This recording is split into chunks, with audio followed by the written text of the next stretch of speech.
దేవునికి స్తోత్రం. హల్లెలూయా. ప్రభునందు ప్రియులారా,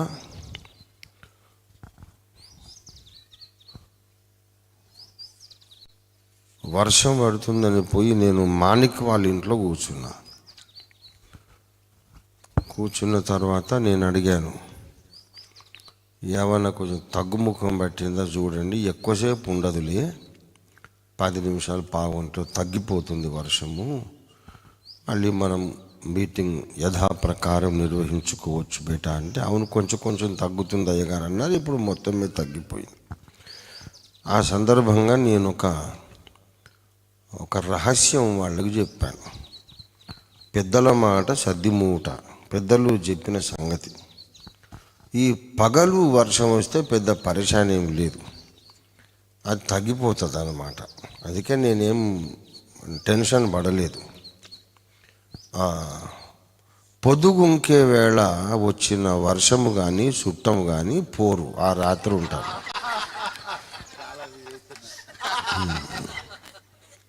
ఎందుకంటే పొద్దున పూట వచ్చాడు అనుకోండి చుట్టము, అన్న మీ ఊరికి ఇప్పుడు సాయంత్రం బస్సు ఉందని వానికి బస్ టైం చెప్తే అర్థం చేసుకొని ఎక్కేస్తాడు బస్సు. పొద్దున 10కో 11కో 12కో వచ్చిండు అనుకోండి, భోజనం పెట్టినాక అన్న ఇప్పుడే మీ ఊరికి బస్సు ఉందని చెప్తే అర్థం చేసుకుంటాడు, ఓహో వెళ్ళిపోమంటున్నారని, వెళ్ళి ఆ బస్సు ఎక్కేస్తాడు. అట్లా ఆ చుట్టాన్ని వదిలించుకోవచ్చు. కానీ సాయంత్రం 6-7 గంటలకు వచ్చాడు అనుకో చుట్టం, ఇక మనం మీ ఊరికి బస్సు ఉందని చెప్పడానికి వీలు లేదు, లాస్ట్ బస్సు వెళ్ళిపోతుంది. కాబట్టి నువ్వు ఎప్పుడు వెళ్తున్నావు అన్న అంటే, ఇప్పుడు ఎక్కడ పోయే తమ్మి, లాస్ట్ బస్సు వెళ్ళిపోయింది కదా, రేపు పొద్దున ఫస్ట్ బస్సుకు పోతానులే అంటాడు. గనుక పొద్దుకుంకే టైంకి వచ్చిన చుట్టము కానీ వర్షము కానీ పోరు. వర్షం కూడా రాత్రిపూట 6-7 గంటలకు స్టార్ట్ అయితే ఇక రాత్రి అంతా దంచుతుంది, అది ఇక పోదు. ఇది మీరు గుర్తుపెట్టుకోండి. అయితే పొద్దున్నే 10 గంటలకు 11ంటికి పగటిపూట చుట్టం వస్తే వాళ్ళ ఊరికి బస్ టైం మనం చెప్పేస్తే సరిపోతుంది, వాడు బస్ ఎక్కేస్తాడు. అట్లనే మరి వర్షం కూడా పొద్దున పూట వచ్చేది తగ్గిపోతుంది అన్నమాట. అయితే ఒక ప్రాబ్లం ఉంది ఏంటంటే, వెళ్ళిపోయిన చుట్టానికి మళ్ళీ ఇటు బస్సు కూడా ఉంటుంది.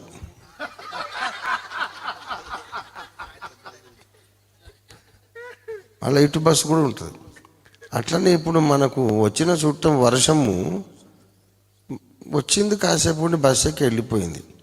మళ్ళీ మన మీద ప్రేమ కలిగితే మళ్ళీ ఇటు బస్సు కూడా ఉంటుంది ఇప్పుడు. కాబట్టి మనం ఎంత తొందరగా ముగిస్తే అంత మంచిది. దేవునికి స్తోత్రము. అవునంటారా కాదంటారా? తొందర ముగిస్తే మంచిది అనేది అందరి యొక్క అభిప్రాయం. దేవునికి స్తోత్రం. హల్లెలూయా. దేవుని పరిశుద్ధ వాక్యంలోనికి మనము దృష్టి సారిద్దాము. ఎఫెసీ పత్రిక 4వ అధ్యాయము. చాలా క్లుప్తమైన సంక్షిప్తమైన సందేశము. ఈ నారాయణ ఖేడులో సంఘము నడిపిస్తూ ఎన్నో కష్ట నష్టాలకు వ్యయ ప్రయాసలకు ఓర్చి కష్టపడి ఈ సేవను ఇక్కడ నిలబెట్టినటువంటి ప్రియా మన సహవాస నాయకుడు, నా సహదాసుడు, దేవుడు నాకు ఇచ్చిన కుమారుడు, చక్కని కుమారుడు రవితేజ, వారి కుటుంబాన్ని, రవితేజను అభినందిస్తున్నాను. వారి నాయకత్వంలో, వారి కాపరిత్వంలో సంఘం 5వ వార్షికోత్సవానికి మరి వచ్చేసింది. దేవుని స్తోత్రం. 6వ వార్షికోత్సవం అయ్యే లోపల ఈ సంఘము సంఖ్యలో రెట్టింపు కావాలి, ఆ మందిరం సైజులో రెట్టింపు కావాలని నా ఆశ, ప్రార్థన, నేను పలికే ఆశీర్వచనం. దేవునికి స్తోత్రం. ఎక్కడున్నాడు రవితేజ? సంతోషం. ఆ ల్యాండ్ మనకి ఎక్కడ దాకా ఉంది బిడ్డ? ఎక్కడ దాకా ఉంది? ఎక్కడ వరకే ఉందా? సరే, అదంతా పెంచుదాము, ఆ పెంచిన గుడి నిండా మనుషులను నింపుదాం. దేవునికి స్తోత్రం కలిగిన కాదు. నీకెప్పుడు కూడా గుడి సరిపోవద్దు.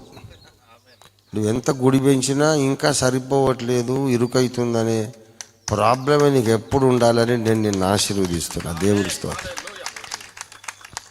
ఎఫెసీ పత్రిక 4వ అధ్యాయము 1వ వచనం. కాబట్టి మీరు సమాధానమను బంధము చేత ఆత్మ కలిగించు ఐక్యమును కాపాడుకొనుట యందు శ్రద్ధ కలిగిన వారై ప్రేమతో ఒకరినొకడు సహించుచు మీరు పిలువబడిన పిలుపునకు తగినట్లుగా దీర్ఘశాంతముతో కూడిన సంపూర్ణ వినయముతోనూ సాత్వికముతోనూ నడుచుకొనవలెనని ప్రభువును బట్టి ఖైదీనైన నేను మిమ్మును బతిమాలు కొనుచున్నాను. దేవుడి వాక్యమును మన వినికిడిలో ఆశీర్వదించినట్లు చిన్న ప్రార్థన చేసుకుందాం. ప్రియులారా, దయచేసి ఏకీభవించండి. అందరూ కళ్ళు మూసుకొని ఆత్మనేత్రాలు తెరిచి ప్రభు తట్టు దృష్టి సారించి, ప్రభువా నాతో మాటలాడుము, అందరితోనూ మాటలాడుము. దేవా, వాక్య పరిచర్య జరుగుచుండగా నాకు కనబడుము, అందరికీ కనబడుమని దేవదాసయ్య గారు నేర్పిన ప్రార్థన మనం చేద్దాం. హల్లెలూయా, హల్లెలూయా, హల్లెలూయా.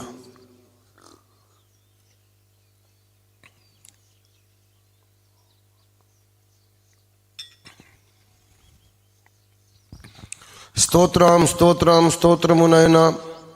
మిక్కిలి ప్రేమ కలిగిన మా మహాపరిశుద్ధ పరలోకపు తండ్రి, నీకు వందనములు చెల్లిస్తున్నాం.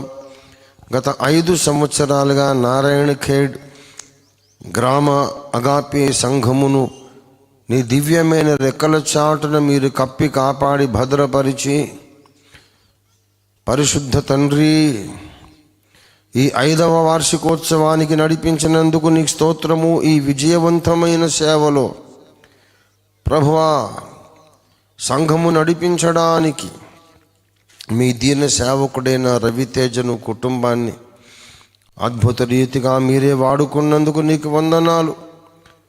తనకు సహకరిస్తున్న స్థానిక సహదాసులు అందరూ ఉన్నారు ఇక్కడ.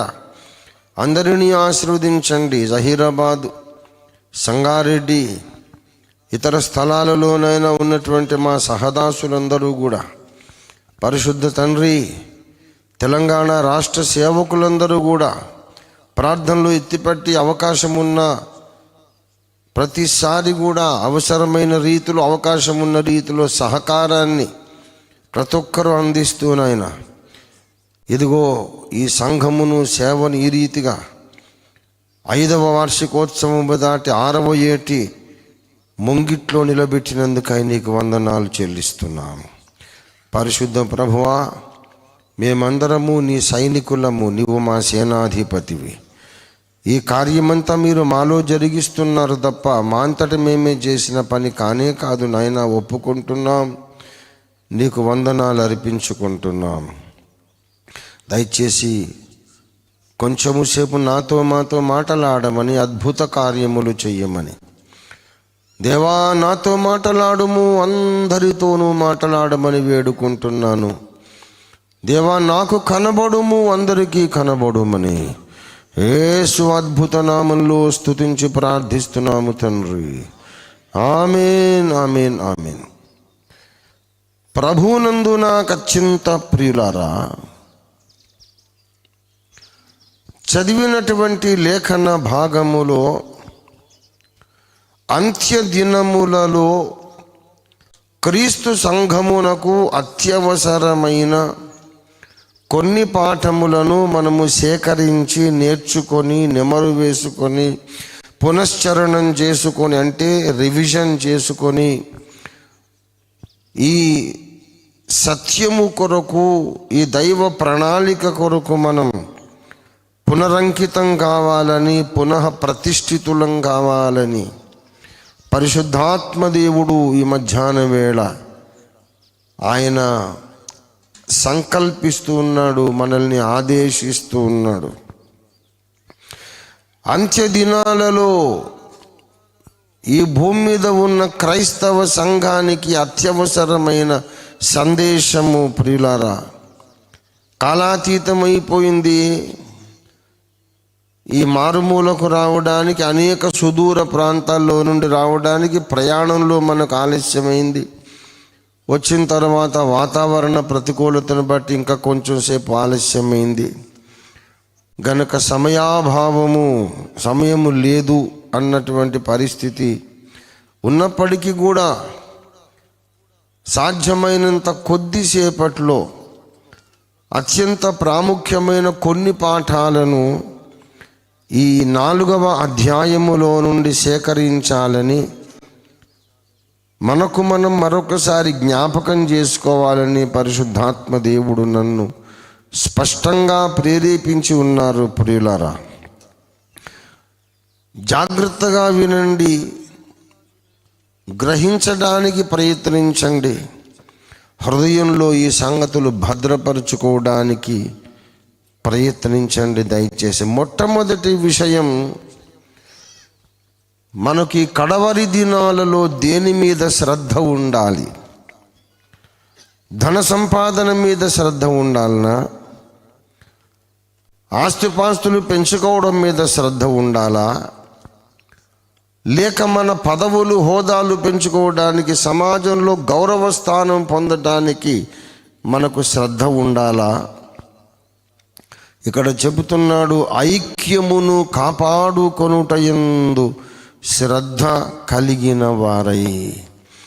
మన శ్రద్ధ దేని మీద ఉండాలి? ఆసక్తి దేని మీద ఉండాలి అంటే, ఆత్మ కలిగించు ఐక్యమును పాడు చేసుకోవద్దు. ఆత్మ కలిగించు ఐక్యమును కాపాడుకోవటంలో శ్రద్ధ ఉండాలి. పరిశుద్ధాత్మ దేవుడు మనకందరికీ ఒక ఐక్యము కలుగజేశాడు, ఒక ఐక్యతను కలుగజేశాడు, ఒక ఏకత్వాన్ని కలుగజేశాడు పరిశుద్ధాత్మ దేవుడు. ఏమిటి ఆ ఏకత్వము? మొట్టమొదట క్రీస్తునందు మనమందరము ఏక కుటుంబమై ఉన్నాము. మన ఏకత్వానికి మూలాధారము శిలువ రక్తం. శిలువ రక్తమును బట్టి, శిలువ యజ్ఞమును బట్టి మనందరినీ ఆయన ఐక్యపరిచినాడని అదే ఎఫెసీ పత్రిక 2వ అధ్యాయము 14వ వచనంలో చెబుతున్నాడు. ఆయన మన సమాధానమై ఉండి మీకును మాకును ఉండిన ద్వేషమును, అనగా విధిరూపకమైన ఆజ్ఞలు గల ధర్మశాస్త్రమును తన శరీరమందు కొట్టివేయుట చేత మధ్యగోడను పడగొట్టి మన ఉభయులను ఏకము చేసెను. దేవునికి స్తుతి స్తోత్రములు కలుగునుగాక. అడ్డుగోడలు కట్టేవాడు సైతాను, అడ్డుగోడలు బద్దలు కొట్టేవాడు పరిశుద్ధాత్మ దేవుడు. మనుషుల మధ్యలో విభేదాలు సృష్టించి, నువ్వు వేరు, వాడు వేరు, ఆమె వేరు, నువ్వు వేరు, మీరు కలుసుకోకండి, మీరు వేరే వేరే జాతులు అని చెప్పి విడదీసేవాడు సాతాను, విభజించేవాడు సాతాను. కానీ దేవుడు ఏం చేస్తున్నాడంటే మనుషులను ఐక్యపరుస్తూ ఉన్నాడు. ఎలాగ ఐక్యపరుస్తున్నాడు అంటే 13లో, అయినను మునుపు దూరస్థులైన మీరు ఇప్పుడు క్రీస్తు యేసు నందు క్రీస్తు రక్తము వలన సమీపస్థులై ఉన్నారు. దేవునికి స్తోత్రం కలుగునుగాక. నేను యేసు రక్తములోనే కడగబడ్డాను, నీవు యేసు రక్తంలోనే కడగబడ్డావు. నేను యేసు రక్తము ద్వారా తండ్రి అయిన దేవునితో సంధి, సమాధానము, నిబంధన చేసుకున్నాను. నీవు కూడా యేసు రక్తం ద్వారా సృష్టికర్త అయిన దేవునితో నిబంధన చేసుకున్నావు. మనమిద్దరము ఒక్క క్రీస్తునందే తండ్రి సన్నిధికి చేరగలుగుచున్నాము. 18వ వచనం చూడండి. ఆయన ద్వారానే మనము ఉభయులము ఒక్క ఆత్మయందు తండ్రి సన్నిధికి చేరగలిగి ఉన్నాము. యూదులు కానీ యూదేతరులు కానీ, యూదులు కానీ అన్యజనాంగం, వాళ్ళిద్దరూ కలిసి ఇప్పుడు ఒక్క తండ్రి యందు, ఒక్క క్రీస్తు యేసు రక్తమును బట్టి ఒక్క తండ్రి సన్నిధికి చేరగలిగి ఉన్నారు. గనక మనందరం ఇప్పుడు ఏకమై ఉన్నాము అని చెబుతున్నాడు. మనందరము ఏకమై ఉన్నాం. దయచేసి ఎఫెసీ పత్రిక 3వ అధ్యాయము దయచేసి 6వ వచనం. ఈ మర్మమేదనగా అన్యజనులు సువార్త వలన క్రీస్తు యేసునందు యూదులతో పాటు సమాన వారసులను, ఒక్క శరీరమందలి సాటి అవయవములను వాగ్దానములో పాలివారలునై ఉన్నారనున్నదియే. దేవుని బిడ్డలారా, మన దేశంలో బ్రాహ్మలకు కుల గర్వం ఉంటుంది అని చెప్పుకోవడం ఆనవాయితీ. నేను నమ్మను. కుల గర్వం ఉన్న మాలలు మాదిగలు కూడా ఉన్నారు. నేను నమ్మను. మన ప్రియ తండ్రి గారు బాబాసాహెబ్ అంబేద్కర్కు ఒక బ్రాహ్మణ అమ్మాయినిచ్చి పెళ్లి చేశారు. అన్ని కులాలలో మంచోళ్ళు ఉన్నారు, చెడ్డోళ్ళు ఉన్నారు. కులగర్వం కలిగిన వాళ్ళు ఉన్నారు, కులగర్వం లేనోళ్ళు కూడా అన్ని కులాలలో ఉన్నారు. మా నాయనమ్మనే బాపనామే బ్రాహ్మణ స్త్రీ. కాబట్టి నాకు అదేం లేదు. నన్ను ఏ కులం అంటే నీది ఏ కులం అయితే నాది అదే కులం అని చెప్తాను నేను. నువ్వు మాల అయితే నేను మాల, నువ్వు మాదిగ అయితే నేను మాదిగ, నువ్వు లంబాడి అయితే నేను లంబాడి, నువ్వు ఎరుకలైతే నేను ఎరుకల.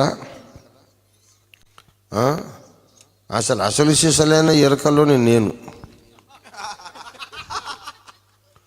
ఎరుక అంటే ఏంటంటే తెలియంది తెలియజెప్పడం. ఏమో ఈ సంగతి నీకు ఎరికేనా అంటారు చూడు. ఎరుకలోళ్ళు ఇంటి ముందుకు వచ్చి ఎరుక చెప్పేదా సోది చెప్తా ఎరుక చెప్తా అంటారు. ఎరుక చెప్తా అంటే మరుగైన సంగతులు చెప్తానని. దేవుని సంగతులు, దేవుని లేఖనములోని మర్మములన్నీ ఎరుక చెప్పేటోని నేను.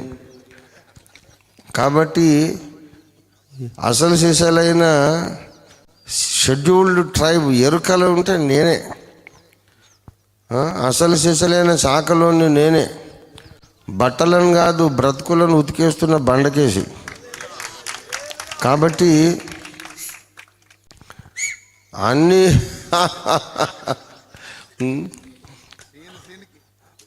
మాల నేనే, మాదిగ నేనే, చాకలి నేనే, మంగలి కూడా నేనే, బ్రాహ్మణుడి నేనే, క్షత్రియుణ్ణి నేనే, వైశ్యుండి నేనే, అన్నీ నేనే. నువ్వే కులమైతే ఆ కులం నాదే. బ్రాహ్మణులు పెద్ద వాళ్లకు కుల గర్వం ఉంటుంది అంటే వీళ్ళకు మాలలో మాదిగలకు లేదా?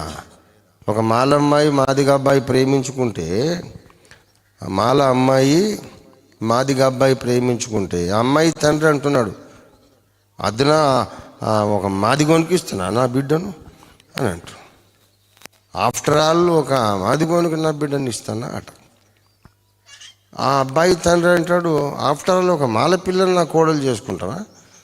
వానికి ఎంత ఉంటే నాకెంత ఉండాలి అని. వీళ్ళిద్దరు ఒకరినొకరు ఆఫ్టర్ ఆల్ అనుకుంటుంటే ఊరోళ్ళందరూ వీళ్ళిద్దరిని ఆఫ్టర్ ఆల్ అని ఊరు బయటికి వెళ్ళగొట్టారు. వీళ్ళిద్దరు ఆఫ్టర్ ఆల్ అని ఊరు బయటికి వెళ్ళగొడితే ఊరు బయట వాళ్ళిద్దరూ ఒకరినొకరు ఆఫ్టర్ ఆల్ అనుకుంటున్నారు. కాబట్టి ఈ కులగర్వము అనే ఒక మూఢనమ్మకం, కులము అనే మూఢనమ్మకం లేని కులమే లేదు. అన్ని కులాలలో కూడా అరే మనుషులందరూ సమానమేరా అనేవాళ్ళు ఉన్నారు. అవును, నువ్వు అసలు సంగతి వదిలిపెట్టి ఎటో పోయినవేందా? అసలు నువ్వు చదివింది ఎఫ్ఎస్సి పత్రిక ఎటు బాయే, ఇప్పుడు బాపనోళ్ళ మీద పడ్డావు, ఏం సంగతి అనకండి. మన దేశంలో బ్రాహ్మలు ఇలాగా జాత్యహంకారము, కులగర్వము కలిగి అందరినీ మాకంటే చిన్నోళ్ళు తక్కువోళ్ళు అని ఎలాగ అణిచివేస్తారనే భావన ఉన్నదో అట్లా మొత్తం ప్రపంచానికే బాపనోడు యూదుడు. అర్థమైందా? అందుకు చెప్పాను, మనం బ్రాహ్మణుల ఇంటికి పోతే చిచి వాడు వచ్చాడు ఇంటికి అని చెప్పి అంత నీళ్లు చల్లుకుంటాడు చూడు. ఇక్కడ అంత శుద్ధి చేసుకోరు బ్రాహ్మణులు. మనం వాళ్ళ వాకిట్లోకి పోతే రానియ్యరు, వాకిలంతా నీళ్ళు చల్లుకుంటారు. అట్లా ఈ బ్రాహ్మడు యూదుల ఇంటికి పోతే చిచి వీడు వచ్చాడు మా ఇంటికని వాడు నీళ్ళు చల్లుకుంటాడు. అది ప్రపంచానికే మేము అగ్రకులము అగ్రజాతి అనే జాతి అహంకారము కలిగిన జాతి యూదులు. ఇంకా బ్రాహ్మణులన్నా నయం. ఒక బ్రాహ్మణ అమ్మాయిని బాబాసాహెబ్కి ఇచ్చి పెళ్లి చేశారు. ఆయన ఒంటరిగా బాధపడుతుంటే ఆయనకు జీవితాన్ని మళ్ళా ఒక సపోర్ట్ ఇచ్చిన వాళ్ళు బ్రాహ్మలే. అంతవరకు చాలా సంతోషం. కానీ ఆ పని యూదులు ససేమిరా చేయరు. బ్రాహ్మలే రైటు, బ్రాహ్మలే కాస్త విశాల హృదయం కలిగి ఉంటారు. యూదు జాతిలో పుట్టినోళ్ళు తప్ప అబ్రహాము సంతానములో పుట్టి 8వ దినము ఆ మగ శిశువుకు సున్నతి చేసి ఉంటే తప్ప మిగతా వాళ్ళు అసలు మనుషులే కాదనుకుంటారు. వాళ్ళు మానవ ఆకారములో ఉన్న ఒక జంతువు. వాడు యూదులకున్న కులగర్వం అది.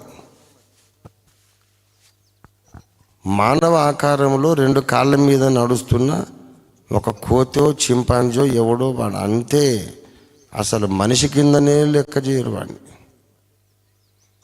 సికింద్రాబాద్లో ఒక వాచ్ షాప్ ఉండే, ఆ స్టేషన్ ముందే అల్ఫా స్టోర్ కింద వాచ్ షాప్ యూదునిది అది. మేము సేవారంభంలో అక్కడ షాప్ ఉండేది. వాడు అక్కడ పదాజ్ఞలు ఏదో హెబ్రీ భాషలో రాసి పెట్టుకున్నాడు గోడ మీద. మేము పోయి అడిగితే, బ్రదర్ అది ఏంటిది అని అంటే, అది నీకు చెప్పాల్సిన అవసరం లేదు, మీరు అన్యులు కదా, మీరు యూదులు కాదు కదా, అది పరిశుద్ధమైన దేవోక్తులు, మీకు చెప్పేది మీకు యోగ్యత లేదని అన్నాడు వాడు. అరే నా దేశంలో బతకడానికి వచ్చి, దిక్కు లేక నా దేశంలో బతకడానికి వచ్చి మేము పడేస్తే తింటున్నావు, మమ్మల్ని మనుషులు కాదంటున్నాడు వాడు. అంత గర్వం ఉంటుంది వాళ్ళకు. ఇప్పుడు వెళ్ళిపోయాడు వాడు, ఇజ్రాయెల్కి వెళ్ళిపోయాడు అనుకోండి. అది వాళ్ళ పరిస్థితి. అటువంటి యూదులు కానోళ్ళని అస్సలు మనుషుల కిందనే లెక్క చేయరు. కొర్నేలి ఇంటికి పోయినప్పుడు పేతురు ఏమన్నాడు తెలుసా?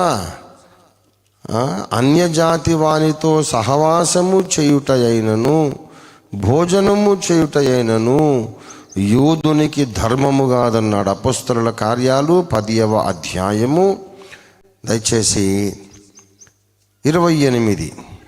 అప్పుడతడు అన్యజాతి వానితో సహవాసము చేయుటయైనను. అబ్బబ్బబ్బబ్బ, అస్పృశ్యత ఎక్కడుంది బాబు? మాలలను మాదిగలను బ్రాహ్మలు ముట్టుకోరు అని అంటున్నారు కదా. ఇక్కడుంది అస్పృశ్యత. అన్యజాతి వానితో భోజనము చేయుట కాదు, కనీసం అట్టివాన్ని ముట్టుకొనుటయైనను యూదునికి ధర్మము కాదని. చూసారా? యూదునికి ధర్మము కాదు.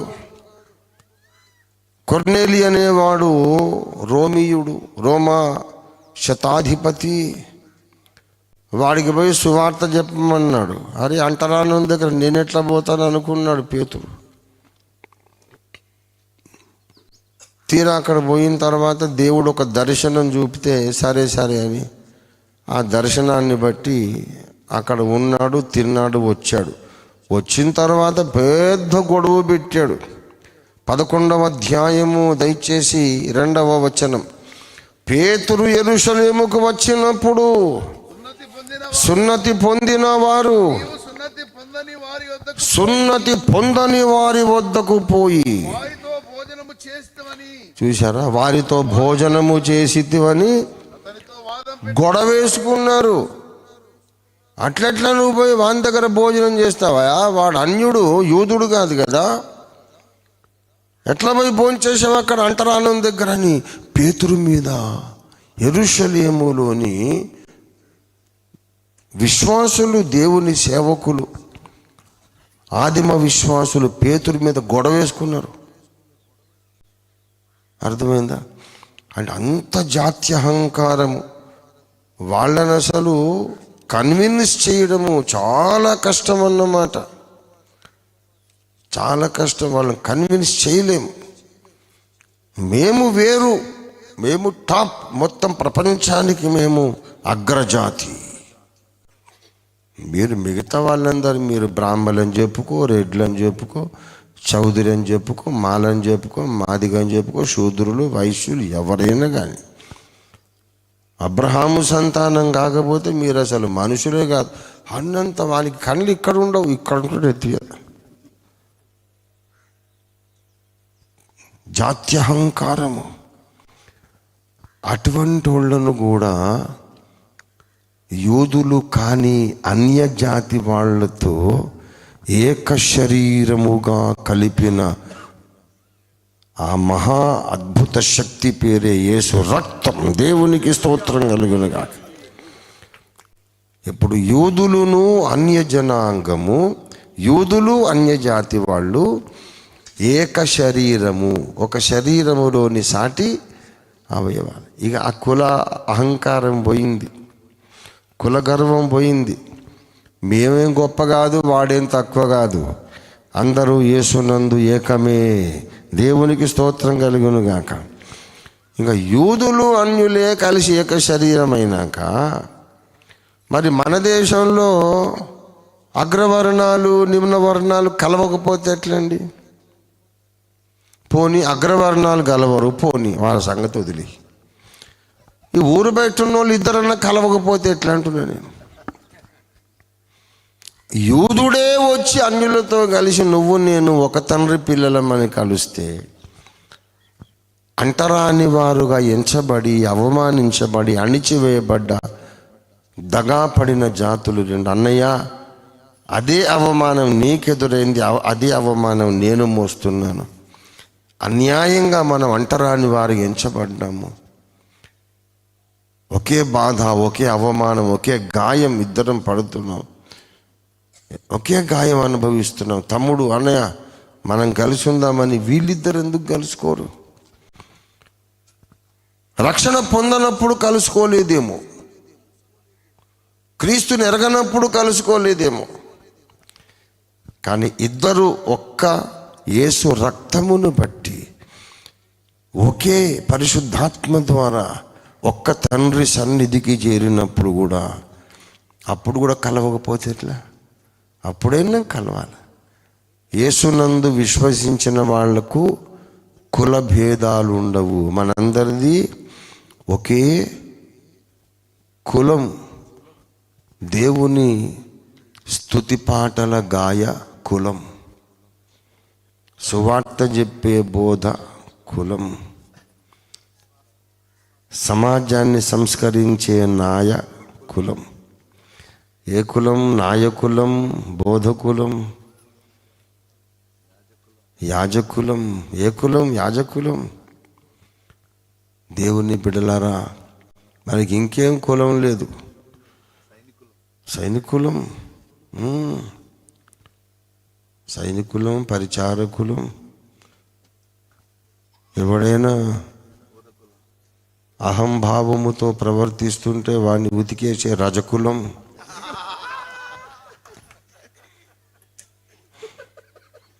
పవన్ మంచిగా ఉందా? ఏ కులమని నన్నెందుకడిగితివి, ఏమని చెప్పుదు నీకయ్యా? ఏ కులమని నన్నెందుకడిగితివి, ఏమని చెప్పుదు నీకయ్యా? ఏ కులం ఎక్కువ, ఆ కులమేదో నాకిక చెప్పకపోకయ్యా. ఏ కులం ఎక్కువ, ఆ కులమేదో నాకిక చెప్పకపోకయ్యా. ఏ కులమని నన్నెందుకడిగితివి, ఏమని చెప్పుదు నీకయ్యా? మాలమాదిగలు తక్కువ వారను మాటే మంచిది కాదయ్యా. మాలమాదిగలు తక్కువ కులమను మాటే మంచిది కాదయ్యా. మాలగల కంటే నీచులు మందిని ముంచెడి వారయ్యా. ఏ కులమని నన్ను ఎందుకడిగితివి, ఏమని చెప్పుదు నీకయ్యా? ఏ కులమని నన్నెందుకడిగితివి, ఏమని మనిషికి కులమున్నదని చెప్పే మనుజుడు కాదయ్యా. మనిషికి కులమున్నదని చెప్పే మనుజుడు కాదయ్యా. మనమెక్కువ వారే తక్కువయను మనిషికి బుద్ధే లేదయ్యా. మనమెక్కువ వారే తక్కువయను మనిషికి బుద్ధే లేదయ్యా. ఏ కులమని నన్నెందుకు అడిగితివి, ఏమని చెప్పుదు నీకయ్యా. ఏ కులమెక్కువ ఆ కులమేదో నాకిక చెప్పకపోకయ్యా. ఏ కులమని నన్నెందుకు అడిగితివి, ఏమని చెప్పుదు. పంచమ జాతిని ముట్టుట తగదని పలుకుట న్యాయము కాదయ్యా. పంచమ జాతిని ముట్టుట తగదను మాటే మంచిదినా. పంచముడితడని పిలిచెడి నీచుడు పరులను ముంచెడి వాడయ్యా. పంచముడితడని పిలిచెడి నీచుడు పరులను ముంచెడి వాడయ్యా. ఏ కులమని నన్నెందుకు అడిగితివి, ఏమని చెప్పుదు నీకయ్యా. ఏ కులమని నన్నెందుకు అడిగితివి, ఏమని చెప్పుదు. కులము గొప్పదని చెప్పుచు కొందరు కుక్కల వలె జీవింతురయ్యా. కులము గొప్పదని చెప్పుచు కొందరు కుక్కల వలె జీవింతురయ్యా. కులము నమ్ముకొని ఎగురుచు నీచపు గుణములు మాననిదెందుకయ్యా. కులము నమ్ముకొని ఎగురుచు నీచపు గుణములు మాననిదెందుకయ్యా.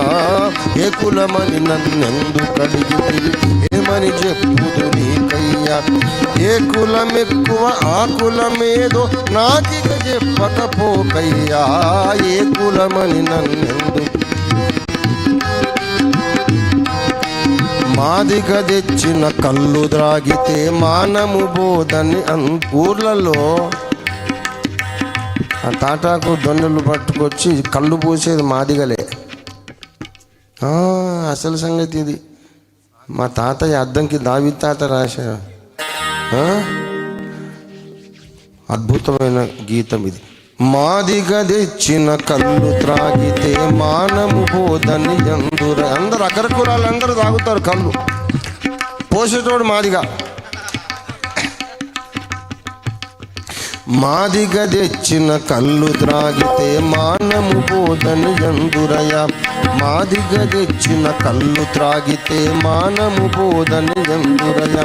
మాల మాదిగల ముట్టితిమంటే మైలను బడితిమి ఎందురయ్యా. మాల మాదిగల ముట్టితిమంటే మైలను బడితిమి ఎందురయ్యా. ఏ కులమని నన్నెందుకు అడిగితివి, ఏమని చెప్పుదు నీకయ్యా. ఏ కులమెక్కువ ఆ కులమేదో నాకిక చెప్పకపోకయ్యా. ఏ కులమని నన్నెందుకు అడిగితివి, ఏమని చెప్పుదు నీకయ్యా.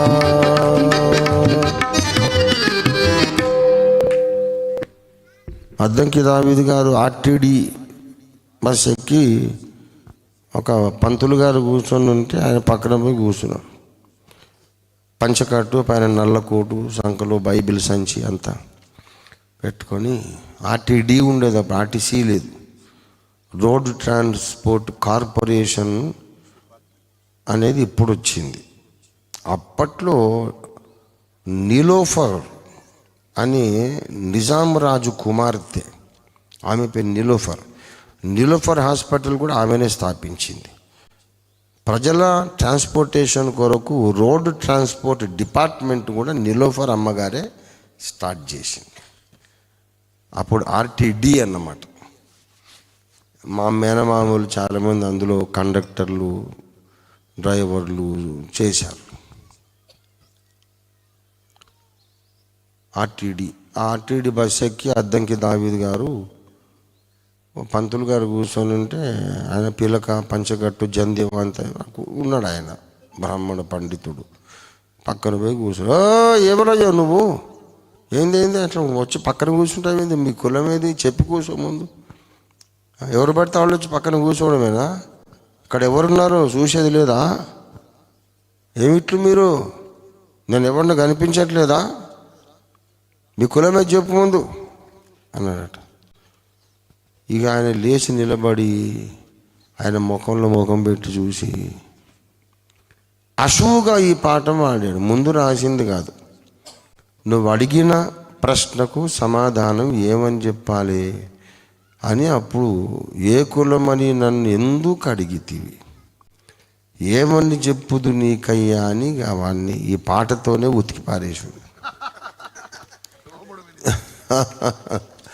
ఇక నన్ను అయ్యా అడిగినందుకు క్షమించు, నేను అడిగినందుకు బుద్ధి తక్కువైంది బాబు, నువ్వెవరో కానీ సరస్వతీ పుత్రుడివి, ఈ పాట నువ్వు ఇప్పుడే రాసినవా ముందే అంటే, నేను ముందెక్కడదయ్యా, ఇప్పుడు నువ్వు అడిగితే దానికి జవాబే ఈ పాట ఇప్పుడు పాడానంటే, అరే నువ్వు సరస్వతీ పుత్రుడివి, సరస్వతి కటాక్షం ఉన్నది నీ నోట్లో, ఇంత వాక్కు ఇటువంటి ఒకరు వెలివేసుకోకుండా కలిసిపోతే దేశం సెట్ అయిపోద్ది అంతే. దేవునికి స్తోత్రం కలుగును గాక.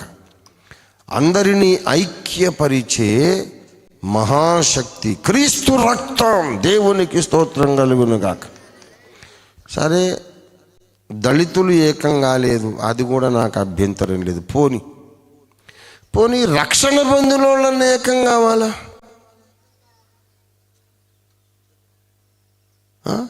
నేను యేసయ్య బిడ్డను అనుకున్నవాడు, బైబిలే నాకు ప్రామాణికము, యేసు రక్తమే నాకు రక్షణాధారం అనుకున్న వాళ్ళందరన్నా ఏకం కావాలి. మళ్ళీ వీళ్ళు కూడా నేను బాప్టిస్టు, నేను నీతో కలవని అంటాడు ఒకడు, నేను మెథడిస్టు, నేను మీతో కలవని అంటాడు ఒకడు, నేను పెంతుకోస్తు, నేను మీతో కలవని అంటాడు ఒకడు, నేను హెబ్రోను, నేను మీతో కలవని అంటాడు ఒకడు. అయితే హెబ్రోన్ అయితే, బాప్టిస్ట్ అయితే, నువ్వు పెంతుకోస్తు అయితే నీకు వేరే రక్తం ఉందా? ఒకటే యేసు రక్తం కాదా? వేరే డినామినేషన్ ఉండొచ్చు, నేను విమోచించిన రక్తం ఒకటే కదా, నేను దేవునితో సమాధాన పరిచిన యజ్ఞం ఒక్కటే కదా, యజ్ఞ పురుషుడు ఒక్కడే కదా, ఆ రక్షణ మార్గము నీకు చూపించిన ప్రామాణిక గ్రంథమైన బైబిల్ ఒక్కటే కదా. ప్రపంచంలో ఏ జాతితో కలిసినా కలవకపోయినా యేసునందు విశ్వాసం ఉంచిన వాళ్ళందరూ ఒకే జాతి, ఒకే కులము, ఒకే వంశం, ఒకే కుటుంబం. మనము ఏకమై ఉండాలి. ఆత్మ కలిగించు ఐక్యమును మీరు కాపాడుకోవడంలో శ్రద్ధ కలిగి ఉండమన్నాడు 4:1. దేవునికి స్తోత్రం కలుగును గాక. హల్లెలూయా. చీలికలు పెట్టడానికి శ్రద్ధ కలిగి ఉండొద్దు. ఎట్లా చీల్చాలి, ఒకరి మీద ఒకరికి ఎట్లా పితూరులు చెప్పాలి, సాడీలు చెప్పాలి, వాడు మంచోడు కాదు, వీడు మంచోడు కాదు, మనం వేరే కుంపటి పెడదాం. ఈ పనికి మాలిన పని మీద మీరు దృష్టి పెట్టొద్దు. ఎవడి మంచి ఎవడి చెడ్డ మనకు అవసరం లేదు. ఎవడి బ్రతుక్కి వాడే లెక్క చెప్పుకోవాలి. నీ పాపాన్ని గూర్చి దేవుడు నన్ను లెక్క అడగడు. ఒరే రంజితోఫ్యూర్, ఏంట్రా నీ బతుకు చెప్పు లెక్క నన్ను అడుగుతాడు. నా పాపం నన్నే అడుగుతాడు, నా ప్రవర్తన గురించి నన్నే అడుగుతాడు, నిన్ను అడగడు. మీ పాస్టర్ గారు ఏందిరా అట్లా బతికాడని మిమ్మల్ని అడగడు. ఎవరి లెక్క వారిని అడుగుతాడు. నీ లెక్క నువ్వే చెప్పాలి, నా లెక్క నేనే చెప్పాలి. ఎవరి లెక్క వాళ్ళు దేవునికి చెప్పుకోవడానికి రెడీ అయిపోవాలి. కానీ నా ఫైల్ నేను పక్కన పడేసి నీ ఫైల్ నేను చూడడం ఏంది, నా ఫైల్ నువ్వు చూడడం ఏంటిది? ఏంటి తెలివి తక్కువ పని? అది నీ సబ్జెక్టే కాదు. ఎవడు మంచోడు ఎవడు చెడ్డోడు అనేది నీ సబ్జెక్టే కాదు. ఎందుకు తెలుసా? ఒకడు నిజంగానే తప్పు చేసి ఉండొచ్చు, వాడు శిలువ మీద దొంగలాగా లాస్ట్ మూమెంట్లో మారు మనసు పొంది ఉండొచ్చు. వాడిని విమర్శించి నువ్వు హౌలగాడు అయిపోతావు పైన. ఒకడు చాలా పరిశుద్ధుడు అని అనుకోవచ్చు, లాస్ట్ మూమెంట్లో వాడు ధీమాలాగా ఇహలోకమును స్నేహించిపోవచ్చు. వాని భజన చేసి నువ్వు అక్కడ పైన మళ్ళా హౌలగాడవుతావు. మన సబ్జెక్ట్ కాదు అది. నా బ్రతుకు, నా నడక, నా ప్రవర్తన, నా హృదయ అభిప్రాయములు, నా ఆలోచనలు, నా వైఖరి, ఇదంతా నేను లెక్క చెప్పుకోవాలి. అందరి లెక్క చెప్పుకునేంత జ్ఞానం నాకు లేదు. మీ అందరి గురించి లెక్క చెప్పమంటే నాకంత జ్ఞానం లేదు, శక్తి లేదు, సామర్థ్యం లేదు. నా లెక్క నేను చెప్పుకోవడానికే నాకు శక్తి సరిపోదు. లక్షల మంది లెక్క నేను ఎక్కడ చెప్తానండి? మనలో ప్రతివాడు తన గురించి తానే దేవునికి లెక్క ఒప్పజెప్పవలెను.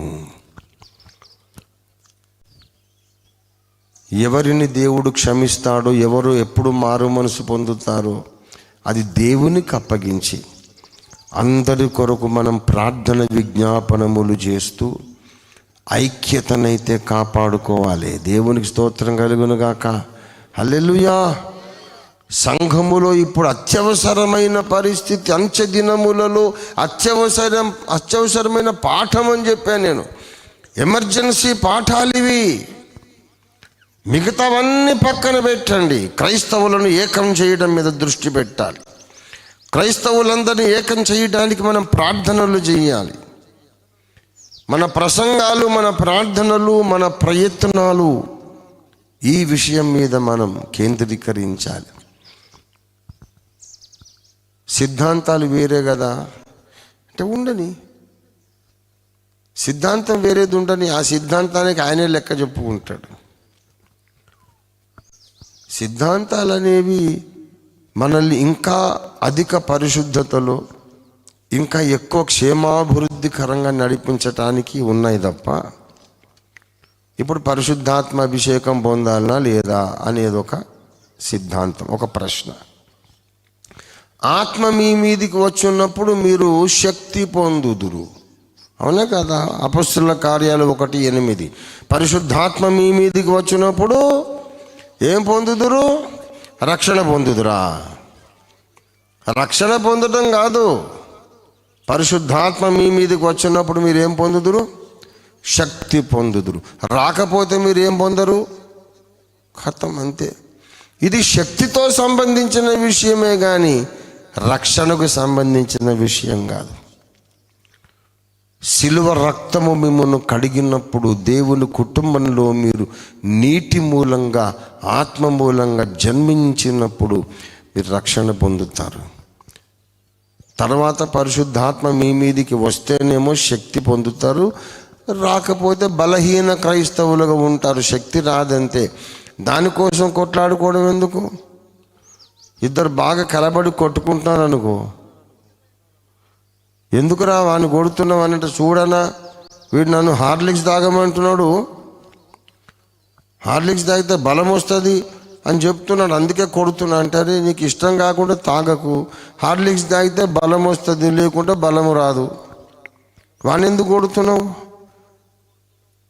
అట్లాగే పరిశుద్ధాత్మను పొందమని ఎందుకు చెప్తామంటే నీ మీదికి శక్తి రావడం కొరకే తప్ప ఇంకేం కాదు. సరే, నాకు శక్తి వద్దు సార్, నాకు రక్షణే చాలు. నేను బలహీన విశ్వాసిగా ఉంటా, శక్తి లేని విశ్వాసిగా ఉంటా. నాకు పరిశుద్ధాత్మ వద్దంటే చిత్తం సార్, అట్లే ఉండు. నువ్వు బలహీనంగా ఉండాలని నీకు సరదా ఉంటా, నేనెందుకు కాదంట. సరే, నేను శక్తి కలిగిన క్రైస్తవుడిగా నేనుంటా, శక్తి లేని క్రైస్తవుడిగా నువ్వు ఉండు, మనం కలిసి అయితే ఉందాం. శక్తి కలిగిన క్రైస్తవుడు ఒకడు, శక్తి లేని క్రైస్తవుడు ఒకడు, ఇద్దరు కూడా క్రీస్తును కలిగిన క్రైస్తవులు. దేవునికి స్తోత్రం కలుగును గాక. చిన్న చిన్న విషయాల్లో ఎందుకండి చీలిపోవడం?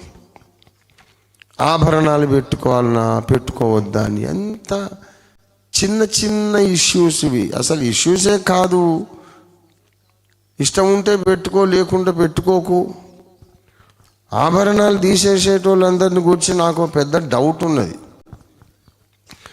తీసేస్తారు ఎందుకంటే మాకు ఆశ లేదండి, లోకాశలను జయించేశామండి అని ఆభరణాలు తీసేస్తారు. కానీ ఆ తీసిన ఆభరణాలు అందరూ బీరువాలో పెట్టడమే కానీ ఒక్కరు కూడా తెచ్చి కానుకలు పెట్టలు వెయ్యరు.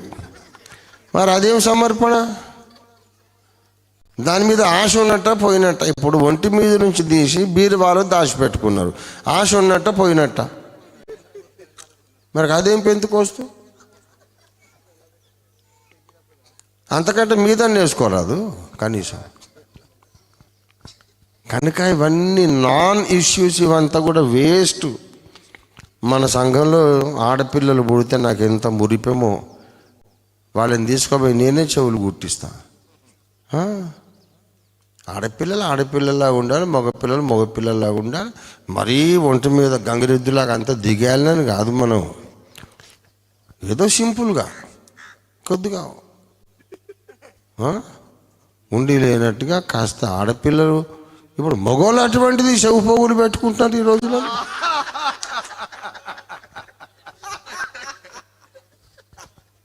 మీరు చూసినరా? మొన్న బస్ స్టాండ్లో ఒక అబ్బాయి నిలబడ్డాడు, వెనక ఇంతలా జడేసుకున్నాడు, మంచిగా రబ్బర్ బ్యాండ్ పెట్టుకొని.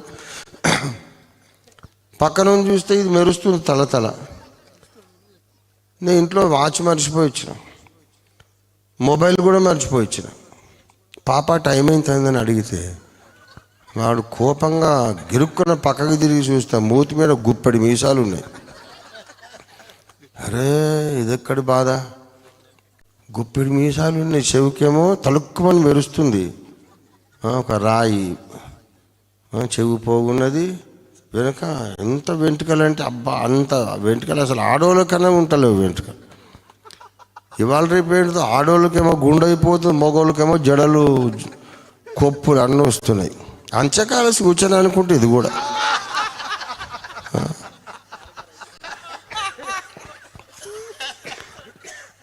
సరేగా వాళ్ళ ఇష్టం, మనం ఎందుకు కాదన్నారు. కానీ దేవుని బిడ్డలారా, ఈ ఆభరణాలు పెట్టుకోమా, సింపుల్గా 2 మట్టి గాజులు, ఏదో కాలిక మెట్టెలు, మంగళసూత్రం, ఇవన్నీ ఆభరణాలు కాదు, అలంకారాలు కాదు.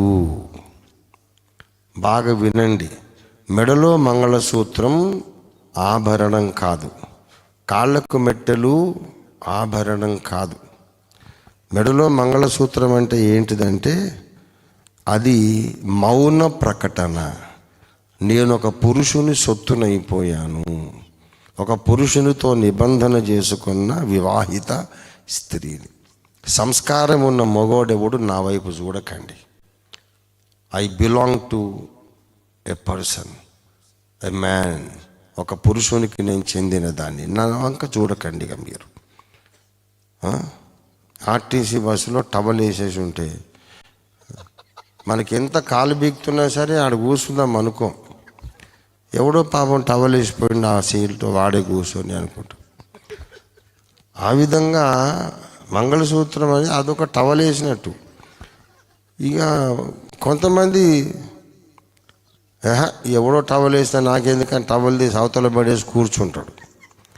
కానీ మర్యాదస్తుడైతే మన దేశంలో అట్లా చేయడు. కాబట్టి ఒక మౌన ప్రకటన, ఏదో ఒకటి నీకు ఇట్లాంటి మౌన ప్రకటన, నేను వివాహిత స్త్రీని, ఒక పురుషుడికి సొత్తును అనేది లేకపోతే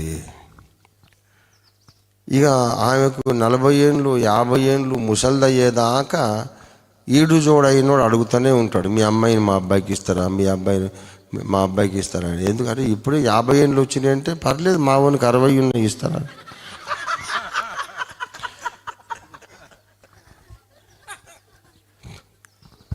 ఈడు జోడైనోడు అడుగుతూనే ఉంటాడు. అదే మెడలో ఇంత మంగళసూత్రము, కాలికి ఇంత మెట్టెలు ఉంటే ఎవరు అడగరు. బుద్ధి లేదురా బేవహూఫ్, కనిపిస్తలేదా, పెళ్ళైన దాన్ని నన్ను అడుగుతావు ఏంటిది బేవహూఫ్ అని వానికి గడ్డి పెట్టవచ్చు. కాబట్టి ఇవి ఆభరణాలు కాదు. ఆభరణాలంటే అది వేరు. నేను అందంగా కనపడాలని ప్రయత్నముతో ఓవర్గా చేసే భయంకరమైన ప్రయత్నాలు ఉంటాయే, అవన్నీ వాటిని ఆభరణాలు అంటారు. ఈ వెలుపలి అలంకారములు మీకు అలంకారముగా ఉండక అంతరంగపు సాత్వికము, దీన మనస్సు అనే అలంకారము మీకు అలంకారంగా ఉండాలి. అది దేవుని దృష్టికి, ఆ సాధు స్వభావము దేవుని దృష్టికి మిగుల విలువగలది. దేవునికి స్తోత్రం కలుగును గాక. హల్లెలూయా. విశాఖపట్నంలో ఒక అమ్మాయి వచ్చి ప్రార్థన చేయండి అయ్యగారు అంటే, నేను వెంటనే వరుసలో వస్తున్నారు 100 మంది. ఆమె రాగానే తల మీద చేయబట్టి, ప్రభువా ఈమె భర్తను ఆశీర్వదించు. వీరి దాంపత్యమును మీరు అక్కడ వరకు అనుకూల దాంపత్యంగా కొనసాగించు అని ప్రార్థన చేశాను.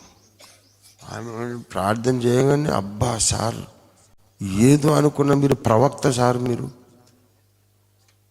నేను ఏం చెప్పనే లేదు, మీకు భర్తను దీవించమని ప్రార్థన చేస్తున్నారు, నాకు పెళ్ళి అయిందని చెప్పలేదు, కాలేదని చెప్పి ఏం చెప్పలేదు, లైన్లో వచ్చాను, మీరు చేయబెట్టంగానే మీకు దేవుడు బయలుపరిచాడు, నన్ను నా భర్తను దీవించమని నా కొరకు చేసి మీరు ప్రవక్త సార్ అంటే, పిచ్చిదాన్న ప్రవక్త లేదు, ఏమీ లేదు. నేను ఒకసారి కళ్ళు తెరిచి నీ కాళ్ళ దిక్కు చూస్తే మెట్టలు కనపడి,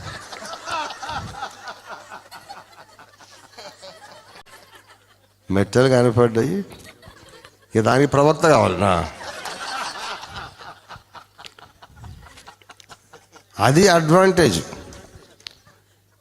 అది అమెరికాలో అనుకోండి, ఆమెకు పెళ్ళి అయిందో తెలియదు, కాలేదో తెలియదు, వదిలేసిండో తెలియదు, పెళ్ళైతే వాడు ఉన్నాడో లేదో సచ్చిండో తెలియదు, ఏమీ తెలియదు. మన భారతీయ సంస్కృతి సాంప్రదాయం చాలా గొప్పది.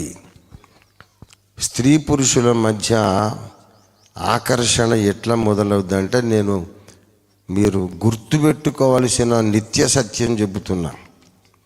పురుషుడేమో కనుచూపు చూసినప్పుడు ఆకర్షణ మొదలవుతుంది, స్త్రీకేమో శారీరకంగా స్పర్శ మొదలైనప్పుడు మొదలవుతుంది. బై టచ్ ఆమె టెంప్ట్ అవుతుంది, వీడేమో చూపుతోనే టెంప్ట్ అవుతాడు. ఒక స్త్రీని మోహపు చూపు చూచువాడు అన్నాడు, కానీ ఒక పురుషుని మోహపు చూపు చూసే ఆడోళ్ళు అని అనలేదు. ఆడవాళ్ళు మోహపు చూపు చూడరు, వాళ్ళ పని వాళ్ళు చేసుకుంటుంటారు. మగవాడే అదే పని మీద ఉంటాడు, వాళ్ళే మోహపు చూపు చూడరు. వచ్చిపోయే మగవాళ్ళందరినీ ఒళ్ళంతా కళ్ళు చేసుకొని గుడ్లలో పెట్టి ఇట్లా చూస్తూ ఉంటారు. రోడ్డు మీద ఎవరైనా ఆడవాళ్ళు చూపోతుంటే నేను మగవాళ్ళని చూస్తే ఆడవాళ్ళని చూడ. రోడ్డు మీద స్త్రీలు నడిచిపోతుంటే అక్కడ ఆడపిల్లలు వస్తున్నారు కదా, ఇక నేను మగవాళ్ళందరూ చూస్తూ ఉంటారు. వాడు ఎట్లా చూస్తున్నాడు చూడు, వాడు ఎట్లా చూస్తున్నాడు చూడు, గుడ్లను నిలబెట్టుకుని అట్లా చూస్తుంటారు. అదే ఒక మగవాడు నడిచిపోతుంటే ఆడవాళ్ళందరూ గుడ్డలు పెట్టి ఇట్లా చూస్తారు. అక్కడ స్త్రీ ప్రకృతి వేరు, స్త్రీ మనస్తత్వం వేరు, స్త్రీ సైకాలజీ వేరు. స్పర్శ కలిగినప్పుడు ఆమెలో బాడీ కెమిస్ట్రీ స్టార్ట్ అవుతుంది. వీడికి జస్ట్ చూపు ద్వారానే కెమిస్ట్రీ స్టార్ట్ అవుతుంది. సృష్టికర్త కనుక ఆయన చెప్పాడు, చూపులు జాగ్రత్త, చూపుతోనే వ్యభిచారం స్టార్ట్ అవుతుంది.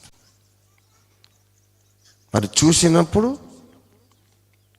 అయ్యే బాబోయ్ నేను తప్పు చేస్తున్నాను, అలా చూడకూడదని వీరికి తెలివి రావాలంటే ఈమె ఇంకొక పురుషుని సొత్తు అనే అనౌన్స్మెంట్ ఏదన్నా అక్కడ ఉండాలి. అందుకు మంగళసూత్రాలు కట్టిస్తాం. 4000 పైచిలుకు పెళ్ళిళ్ళు అన్నీ మంగళసూత్రం కట్టించాం, కాలుమెట్టెలు పెట్టించాం. అవి ఆభరణాలు కాదు. ఆడపిల్లని చూసిన ప్రతి ఒక్కడు ప్రవక్త అయిపోతాడు, ఆమెకు పెళ్ళైందని తెలుసుకుంటాడు. నేను తెలుసుకున్నట్టు ప్రియులారా, చక్కని సాంప్రదాయం మన దేశ సాంప్రదాయం, చాలా చక్కని సాంప్రదాయం, ఏం తప్పు కాదు. సరే నాకు ఇష్టం లేదంటావా, దాని కూడా పంచాయతీ లేదు. ఒక ఆయన అన్నాడు, ఆదాము హవ్వకు కట్టినాడు మంగళసూత్రం అని అంటే కట్టలేదంటే మరి అప్పుడు ఈమెను అడగడానికి ఇంకో మూడో మనిషే లేడుగా. సమాజము లేదు గనక అప్పుడు వివాహ గురుతులు అవసరం. అది ఆ మాత్రం దమాకు లేడు, వాడు పెద్ద ప్రశ్నలు అడుగుతున్నాడు. సమాజం ఉన్నప్పుడు వివాహ గురుతులు కావాలి, సమాజం లేనప్పుడు గురుతులు అక్కర్లే. నువ్వు నీ భార్య పోయి ఒక ద్వీపంలో ఉన్నారు, బ్రతుకాలం అక్కడికి ఎవడు రాడు, మీరు బయటికి పోరు, ఇద్దరు భార్యాభర్తలు ద్వీపంలో ఉండి అక్కడే చచ్చిపోతారు. అప్పుడు ఏ గురుతులు అక్కర్లేదు. సమాజంలో తిరిగేటప్పుడు చూసే ప్రతి వాడికి ఈమె రిజర్వ్డ్ అయిపోయిందనేది ఉండాలి. అందుకు దేనికైనా ఒక ప్రయోజనం ఉన్నది, దేనికైనా ఒక కారణం ఉంది, లాజిక్ ఉంది. ఇవి ఆభరణాలు కాదు. ఆ స్త్రీని పురుషులు చెడు చూపు చూడకండి అనే అనౌన్స్మెంట్ అన్నమాట. అవి కాక ఇంకా కొంతమంది కిలోల కొద్దీ వేసుకుంటారు. దాని గురించి మాట్లాడుతున్నారు. కిలోల కొద్దీ ఎందుకమ్మా నీకు అనవసరంగా? అసలే దొంగల భయం ఎక్కువైంది. అసలు ఈ మధ్య అసలు బంగారం ధర కూడా భయంకరంగా 2 లక్షల దగ్గరకు వచ్చింది ఇప్పుడు తులం. నా చిన్నతనంలో 8,000 ఉండేది. 8,000 అయిన తర్వాత 10,000, చాలా రోజులు 10,000 ఉంది. 50,000 అయింది. అబ్బా ఎంత బంగారం పెరిగింది అనుకుంటా. మొన్నటి దాకా 80,000 ఉండేది, 1,00,000 ఉండేది. ఇప్పుడు మొత్తం 2 లక్షల దగ్గరకు వచ్చింది. 50,000 తులం ఉన్నప్పుడే చెవులు కోసి ముక్కు కోసి లాక్కొని పోయి ఘోరంగా స్త్రీలను హింసించి గుంజుకుపోయారు. 2 లక్షల తులమైనాక వదిలిపెడతారు దుర్మార్గులు. కాబట్టి అందరూ పెంతుకోస్తా అయిపోవడం మన క్షేమం. ఎట్లా పెంతుకోస్తూ లోపల దాచుకుంటే అక్కడికి వస్తారు దొంగలు. కనుక కానుక పెట్టెలు వేసేస్తే మనం క్షేమంగా ఉంటాం. మీ క్షేమాభివృద్ధి కొరకే ఈ హితోపదేశం చేస్తున్నా. ఇది హితోపదేశమే కానీ ఆజ్ఞ కాదు. దేవునికి స్తోత్రం. హల్లెలూయా. దేవునికి మహిమ కలుగును గాక. ఈ చిన్న చిన్న విషయాలు, నువ్వు గాజులు వేసుకుంటారు, మీరు ఆడోళ్ళు గాజులు వేసుకుంటారు కనుక మేము మీతో కలవం. మీరు అన్య భాషలు మాట్లాడతారు కనుక మేము కలవం. మీరు చిలకరింపు బాప్తిసం ఇస్తారు కనుక మేము కలవం. అరే వాళ్ళ ఇష్టం అండి. వాళ్ళ సిద్ధాంతాలు ఏమైనా ఉండని మనకు అవసరమే లేదు. ఏదన్నా ఉంటే ప్రేమతో చెప్పు. తమ్మి ఇట్లా కాదు, అట్లా బాప్తిసం ఇట్లా కాదయ్యా, బైబిల్లో ఇట్లా ఉంది. అయినా నీకు అర్థమైనట్టు నువ్వు చెయ్యి, అభ్యంతరం లేదు. నాకు అర్థమైంది ఏంటంటే ఇది కరెక్ట్ బాప్తిసం. నీకు నచ్చితే పాటించలేదంటే నీ తాతల నాటిది నువ్వు కొనసాగించుకో.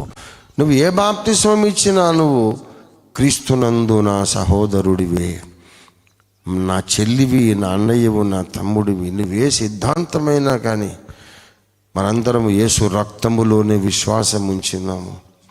యూదులు అన్యులు ఒకటైనప్పుడు యేసు రక్తములో కడుగబడినటువంటి మనం, ఈ సమాజము చేత వెలివేయబడిన మనం, అవమానించబడ్డ మనం, అదే యేసు రక్తాన్ని బట్టి ఏక కుటుంబం ఎందుకు కాలేము?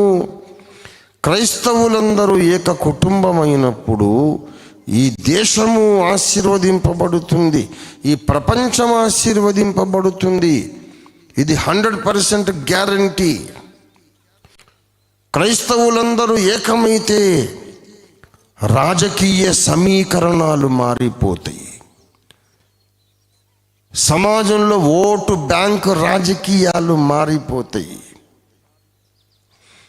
సువార్త పట్ల ఉన్న వ్యతిరేకత తగ్గిపోతుంది. మతోన్మాదులే వచ్చి,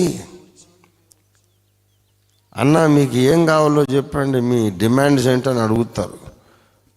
ఏకమై చూడండి. మీరు ఏకమైతే లోకం మారిపోతుంది, సమాజం మారిపోతుంది. అంత్య దినాలలో అత్యవసర పాఠం, క్రైస్తవులారా ఏకం కండి.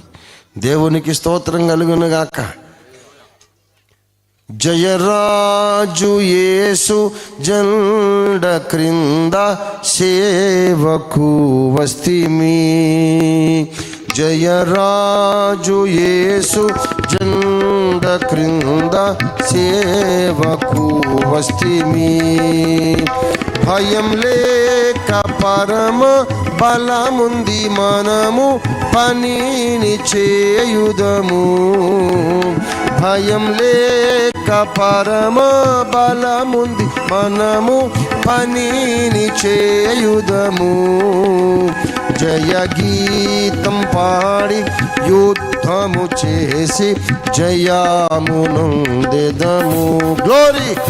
జయ గీతం పాడి యుద్ధము చేసి జయమునొందెదము. జయరాజు యేసు జెండ క్రింద సేవకు వస్తిమి. ఈ లోకమంతయు ఎప్పుడు యేసుకు స్వంతమగుచున్నదో. ఈ లోకమంతయు ఎప్పుడు యేసుకు స్వంతమగుచున్నదో. అంధకారం తొలగి వెలుగొందు కాలము తొందరలో రావలెను. అంధకారం తొలగి వెలుగొందు కాలము తొందరలో రావలెను. జయ గీతం పాడి యుద్ధము చేసి జయమునొందెదము. జయ గీతం పాడి యుద్ధము చేసి జయమునొందెదము. సేనానాయకుడు నడిపించును మమ్మును దివ్య జ్ఞానముతో. సేనానాయకుడు నడిపించును మమ్మును దివ్య జ్ఞానముతో. దీన సేవకులమై దినములు వెంబడించి పనిని చేయుదము. దీన సేవకులమై దినములు వెంబడించి పనిని చేయుదము. జయ గీతం పాడి యుద్ధము చేసి జయమునొందెదము. హల్లెలూయా. జయ గీతం పాడి యుద్ధము చేసి జయమునొందెదము. జయ రాజు యేసు జెండ క్రింద సేవకు. దేవునికి స్తోత్రం. హల్లెలూయా. ఈ పాట పెంతెకోస్తు సంఘాలలో బాగా పాపులర్ సాంగ్. రాసిన వాళ్ళు ఎవరు తెలుసా? Salvation army. ఎందుకంటే వాళ్ళు జెండా కింద బాప్తిస్మం ఇస్తారు. జెండా కింద వాళ్ళు బాప్తిస్మం అని ఆ అభిమానముతో జయరాజు యేసు జెండా కింద సేవకు వస్తామని రాసుకుంటే వాళ్ళు ఆ జెండా బాప్తిస్మం అనే సంగతి మనకు తెలియక మనమందరం ముంచడం వాళ్ళందరం పాడుకుంటాం.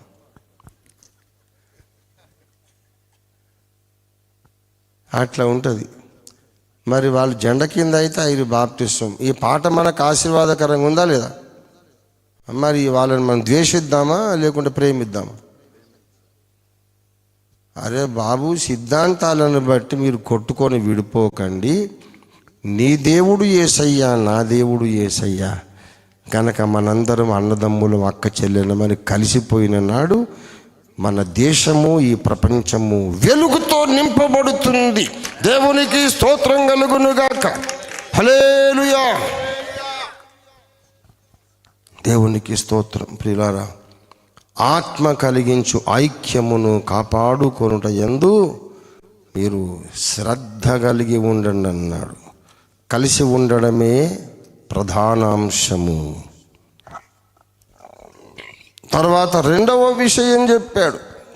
దేవునికి స్తోత్రం.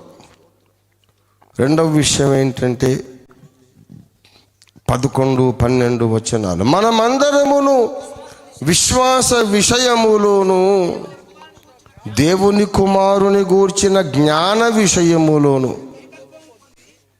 ఏకత్వము పొంది సంపూర్ణ పురుషులం కావాలి. మనందరము 2 విషయాలలో ఏకత్వం పొందాలి. విశ్వాస విషయములలో అంటే మనము నమ్మే సిద్ధాంత విషయాలలో మనందరూ ఒకటే నమ్మడానికి ప్రయత్నమైతే చేయాలి. అందరము ఒక విశ్వాసంలోకి రావడానికి ప్రయత్నము చేయాలి. అది అంత సులభము కాదు, అంత ఈజీగా జరగదు. అయినా సరే ప్రయత్నం అయితే చెయ్యండి. ఒక మహా గొప్ప దేవరహస్యం చెబుతున్నా. దేవరహస్యం ఏంటంటే విశ్వాస విషయములో, సిద్ధాంత విషయాలలో ఏకత్వము మనం పొందాలంటే సైడ్ బై సైడ్ 2 పట్టాలు ఉన్నట్టు, రైలు బండి నడవడానికి పట్టాలు ఉన్నట్టు సమాంతరంగా ఇంకొక కార్యక్రమం చేపట్టాలి. ఎప్పుడు ముంచడం రైటా, చిలకరించడం రైటా, జెండా కింద రైటా, గాజులు వేసుకుంటే రైటా, గాజులు తీసేస్తే రైటా, దీని మీద కొట్లాడుకునేది అంటే ఒక్క పట్టా మీద బండి నడవదు. రెండవ పట్టా ఉంది ఇక్కడ. అది దేవుని కుమారుని గూర్చిన జ్ఞాన విషయములో మనం ఏకత్వం పొందాలి. అంటే క్రీస్తును గూర్చి మనమందరము స్పష్టంగా తెలుసుకునే ప్రయత్నం సైడ్ బై సైడ్ చేయాలి. నా మాట వినండి, గ్రహించండి, నమ్మండి.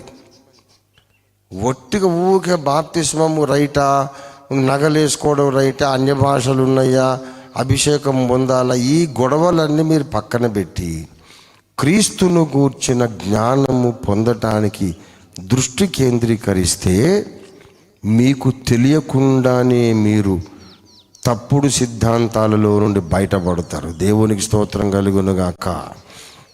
క్రీస్తును గూర్చి మనమందరము అన్ని డినామినేషన్ల వాళ్ళు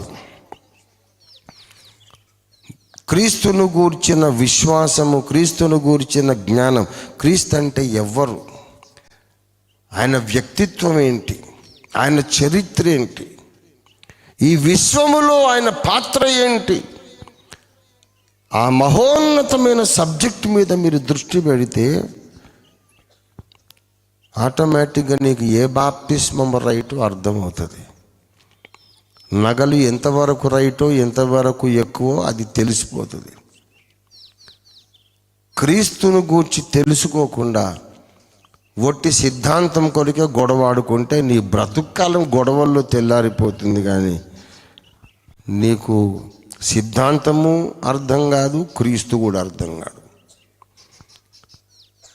సిద్ధాంతాల మీద ఆశ కలిగి, ఆసక్తి కలిగి గొడవలు పెట్టుకుంటున్న సంస్కరణవాదులందరికీ నేను విజ్ఞప్తి చేస్తున్నా. ఈ మాట మళ్ళీ అంటున్నా.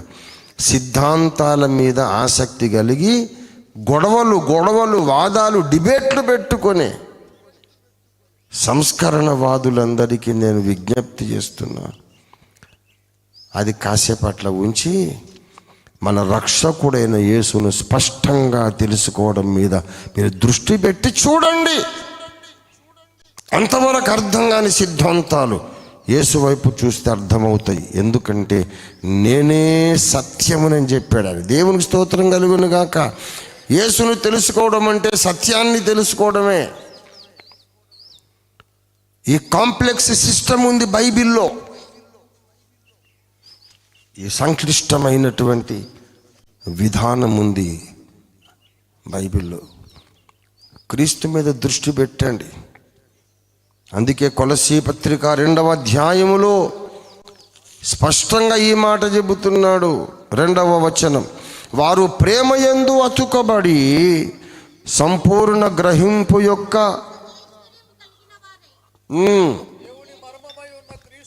దేవుని మర్మమయ్యున్న క్రీస్తును స్పష్టముగా తెలుసుకున్న వారై తమ హృదయములలో ఆదరణ పొందాలని వారందరి కొరకు పోరాడుచున్నాను. హృదయములలో ఆదరణ ఎప్పుడు వస్తుందంట? దేవుని మర్మమయ్యున్న క్రీస్తును ఎట్లా సగం సగం తెలుసుకోవాలనా? అరకొరగా కాదు, అసంపూర్ణంగా కాదు. క్రీస్తును స్పష్టముగా తెలుసుకోవడం మీద నువ్వు దృష్టి పెట్టాలి. నీ జీవితంలోని మిగతా బలహీనతలన్నీ ఆటోమేటిక్గా తొలగిపోతాయి. దేవునికి స్తోత్రం కలుగును గాక. లేఖనాలు ఎందుకు చదవాలంటే క్రీస్తును స్పష్టంగా తెలుసుకునే ఉద్దేశంతో లేఖనాలు చదవాలి. బైబిల్ చదవండి, ప్రసంగాలు రాసుకోవడానికి కాదు. ప్రసంగాల కొరకు బైబిల్ చదవకండి బాబు. క్రీస్తును స్పష్టంగా తెలుసుకోవడానికి బైబిల్ చదవండి. మీ వ్యక్తిగత ఆధ్యాత్మిక జీవితంలో ఉండే సకల బలహీనతలు కాలిపోతాయి. అప్పటిదాకా అర్థం కాని లాజిక్కులన్నీ అప్పుడు అర్థమవుతాయి. ఇదొక దేవ రహస్యం అని చెప్పాను నేను. క్రీస్తును గూర్చి స్పష్టంగా గ్రహించాలంటే ఆయనను గూర్చి లేఖనమే కొన్ని చోట్ల అవునని, కొన్ని చోట్ల కాదని, చాలా సంక్లిష్టమైన విధానములో ఆయనను గూర్చి లేఖనం సాక్ష్యం ఇస్తుంది. అది చెప్పాలంటే పెద్ద సబ్జెక్ట్, కానీ సింపుల్గా ఒక్కటే ముక్క అంట. యేసు ప్రభువు వారు దేవుని కుమారుడు అంటున్నామా లేదా? దేవుని కుమారుడు. నా దేవా నా దేవా నన్నెందుకు వదిలేశావని ప్రార్థన చేశాడు. నా తండ్రి నన్ను పంపి ఉన్నాడు. మరి నా తండ్రి నాకంటే గొప్పవాడు అని చెప్పిన యేసయ్య హెబ్రీ 7లో ఏంటంటే ఆయన తండ్రి లేనివాడు, తల్లి లేనివాడు, వంశావళి, పేరుకేమో దేవుని కుమారుడు కానీ తండ్రి లేనివాడు, పేరుకేమో దేవుని కుమారుడు కానీ తల్లి లేనివాడు, పేరుకు దేవుని కుమారుడు కానీ వంశావళి లేనివాడు. నీవు నా కుమారుడవు, నేడు నేను నిన్ను కన్నాను అని దేవుడు అన్నాడు. కానీ ఈయన జీవిత కాలానికి మొదలు కానీ జీవనమునకు అంతము కానీ లేనివాడు. జీవితకాలానికి ప్రారంభం లేదట, కానీ దేవుడు కన్నాడట. మరి ఆయన కన్నప్పుడు మొదలు కాదా? మరి కంటే అది మొదలై ఉండాలి కదా. కనక ముందే ఈయన ఉంటే మళ్ళీ కనడం ఏంది? 1959లో మా అమ్మ నన్ను కన్నది, 1947లో నేను ఉంటానా? మరి క్రీస్తును గూర్చి స్పష్టముగా లేఖనముల సారాంశమును మనం గ్రహించే ప్రయత్నములో దేవుని బిడ్డలారా, ఆ మర్మ పురుషుని అర్థం చేసుకునే ప్రయత్నంలో మనం నమ్మవలసిన బోధ సిద్ధాంతం మీద కూడా మనకు ఆటోమేటిక్గా క్లియర్ అయిపోతుంది అన్నమాట. ఇదొక దేవరహస్యం. అందుకే సిద్ధాంతాలు మాత్రమే పట్టుకొని కూర్చుంటే నీకు జీవితకాలంలో గట్టెక్కవు. ఇంతే సంగతులు. అట్లా వాదించుకుంటానే కడబూరం రోగినప్పుడు కూడా ఉండుకా ఇక్కడ ఇంకా దెమ్మలేదా ఏ బాప్తిస్మో అని ఇక్కడే ఉండిపోతావు. బూరం మోగడం, పొయ్యిటోడు పోవడం, నువ్వు ఇక్కడే ఉండడం జరిగిపోతుంది. క్రీస్తును గూర్చిన జ్ఞానము మనకు అవసరం. అంచె దినములలో మనం దీని మీద దృష్టి పెట్టాలి. దేవునికి స్తోత్రం కలుగును గాక. మన ప్రభువు త్వరగా రానయ్యి ఉన్నాడు. ఆయన రాకముందే ఆయన ఎటువంటి వాడు మనం స్పష్టంగా గ్రహించాలి. యెహోవానగు నన్ను పరిశీలనగా తెలుసుకోవడం బట్టే మీరు అతిశయించండి, అలాంటి వాటిలో నేను ఆనందిస్తానన్నాడు. దేవునికి స్తోత్రం కలుగును గాక. యేసు ప్రభు వారు రాగానే ఇక్కడ మా ఆయన ఏడి అని వెతుక్కునే పని ఉండొద్దు. ఒకని దగ్గర పోయి నువ్వేనా మా ఆయన అంటే నేను కాదంటే మళ్ళీ ఇంకొకని దగ్గర పోయి నేను కెరూబునయా అని వాడే కాదు నేను కెరూబునని మరి మా ఆయన ఎటువా అని చెప్పి వెతుక్కోవద్దు. ఆ కోటాను కోట్ల దేవదూతల సమాజములో సమూహములో నీ ప్రాణప్రియుణ్ణి నువ్వు గుర్తుపట్టగలగాలంటే భూమి మీద ఉన్నప్పుడే నీవు ఆయనకు అతి దగ్గరి సహవాసం చేయాలి. దేవునికి స్తోత్రం కలుగును గాక. హల్లెలూయా, హల్లెలూయా. దేవుని బిడ్డలారా, అంత్య దినములలో మనం ఐక్యత మీద దృష్టి పెడదాం. తర్వాత దేవుని కుమారుని గూర్చిన జ్ఞానము మీద దృష్టి పెడదాం. మూడవది ఎఫెసీ పత్రిక 4వ అధ్యాయములో 15వ వచనం, ప్రేమ కలిగి సత్యము చెప్పుచు క్రీస్తు వలె ఉండుటకు మనం అన్ని విషయాలలో ఎదుగుదాము. సత్యమును మనము బోధించుటకు, సత్యమును ప్రచారము చేసి అనేక మందికి, ప్రతి ఒక్కరికి సత్యాన్ని తెలియపరచడానికి మనల్ని మనం ప్రతిష్ఠించుకోవాలి. సత్యాన్ని చెప్పాలి. ఎలా చెప్పాలంటే కసురుకొని చెప్పొద్దు, ఎదుటివాడిని అవమానించి చెప్పొద్దు, ఎదుటివాడిని గాయపరిచి చెప్పొద్దు. ప్రేమ కలిగి సత్యము చెప్పాలి. అది క్రీస్తు పోలిక. దేవునికి స్తోత్రం కలుగును గాక. ప్రేమ కలిగి సత్యము చెప్పుట ఎవరి పోలిక? క్రీస్తు పోలిక. ప్రేమ కలిగి సత్యము చెప్పుచు క్రీస్తు వలె ఉండుటకు మనం అన్ని విషయములలో మన యేసును పోలి ఉండాలి అని అంటే దానికి అర్థం మనం కూడా ఇక్కడ భుజాల దాకా ఎంటుకలు పెంచుకొని గడ్డం పెంచుకొని ఉండాలని కాదు. ఒక ఆయన సిలువ ఒకటి చెక్కతో చేసుకొని మోసుకొని తిరిగాడు. తెలుసా మీకు? సికింద్రాబాద్ కూడా వచ్చాడు ఆయన. తెలుసా అయ్యా? మీరు చూడలేదా? అయితే ధన్యులే. దేవునికి స్తోత్రం.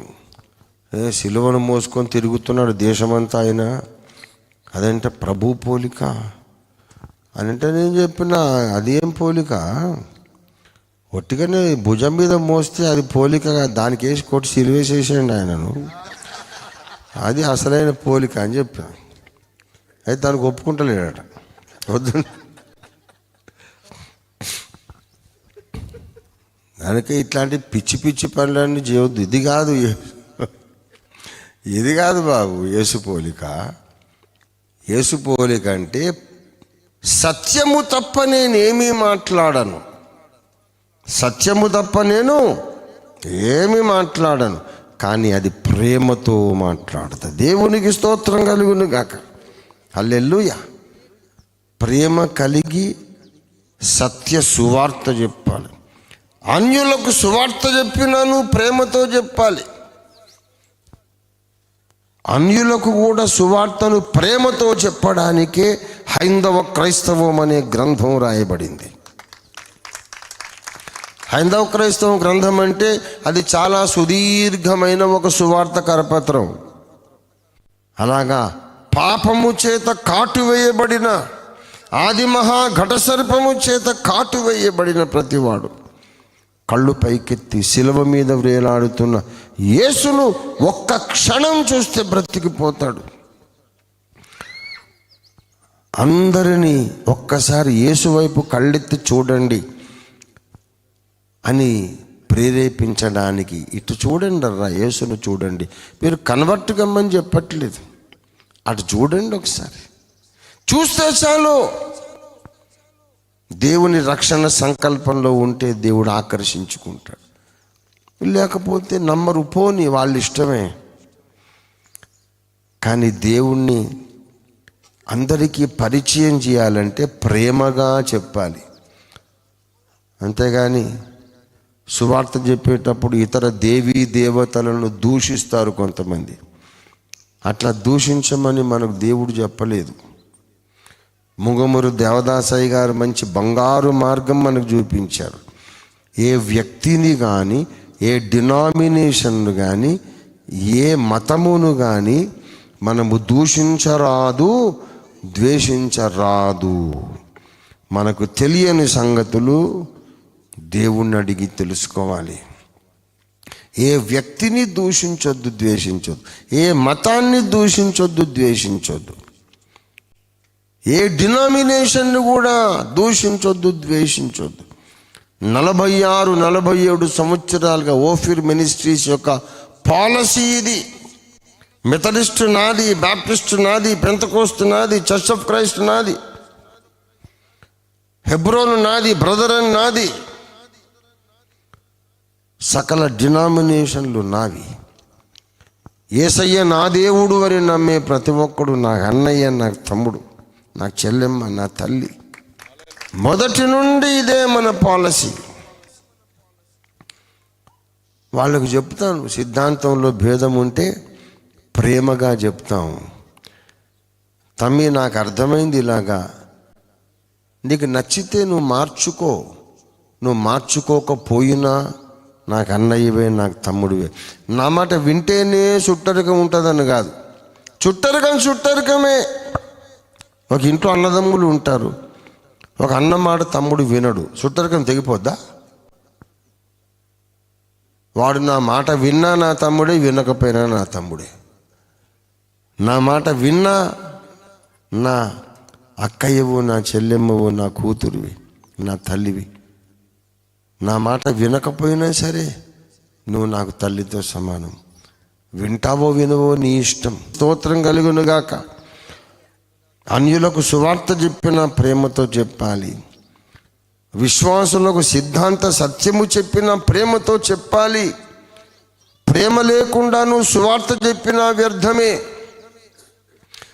ప్రేమ లేకుండా సువార్త చెప్పినా వ్యర్థమే. ఎన్ని ప్రసంగాలు చెప్పినా వ్యర్థమే. ఎందుకంటే మొదటి యోహాను పత్రిక 4:8 ఈ మాట అంటాడు, దేవుడు ప్రేమయ్యి ఉన్నాడు, ప్రేమ స్వరూపి అయి ఉన్నాడు.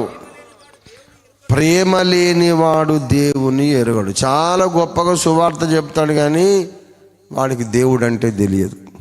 ఎందుకు? ప్రేమ లేనివాడు దేవుని ఎరగడు. దేవుణ్ణి ఎరగనోడు సువార్త ఎందుకు చెప్పాలండి? ప్రేమ లేనివాడు అంటే దేవుని ఎరుగనివాడు. ఆ మాట మనం ప్రతిక్షేపించుకోవచ్చు. ప్రేమ లేనివాడు = దేవుని ఎరుగనివాడు. మరి ప్రేమ లేనివాడు దేవుని ఎరుగనివాడు ప్రసంగాలు ఎందుకు చేయాలి? దేవుణ్ణి ఎరుగనివాడు సువార్త చెప్పి లాభం ఏంటి? దేవుణ్ణి ఎరుగనివాడు సంఘాలు పెట్టి ప్రయోజనం ఏంటి? ప్రేమ సమస్త దోషములను కప్పును. ప్రేమ అన్నిటినీ సహించును, అన్నిటినీ తాళుకొనును, అన్నిటినీ నమ్మును, త్వరగా కోపపడదు, దుర్నీతి యందు సంతోషించదు, సత్యమునందు సంతోషించును. ఆ ప్రేమ నీలో ఉంటేనే నువ్వు చెప్పే సువార్త ఫలిస్తుంది. ఆ ప్రేమ నీలో ఉంటేనే నువ్వు చేసే సిద్ధాంత సంస్కరణ ఫలిస్తుంది. సిద్ధాంతం గొడవంతా పక్కన పెట్టేసి రోమా 5:5 చెప్పబడిన అనుభవం కొరకు మనం ఉపవాసం ఉండి ప్రార్థన చేద్దాం.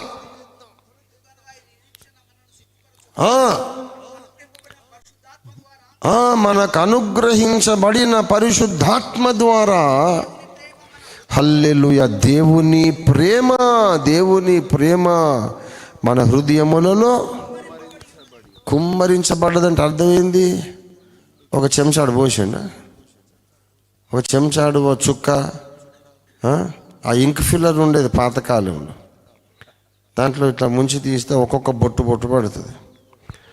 అట్లా దేవుడు ఇంక్ ఫిల్లర్తో పోయలే, కుండలతో కుమ్మరించేశాడట. దేవునికి స్తోత్రం కలుగును గాక. పరిశుద్ధాత్మ ద్వారా మన హృదయములలో ఏం కుమ్మరించబడింది?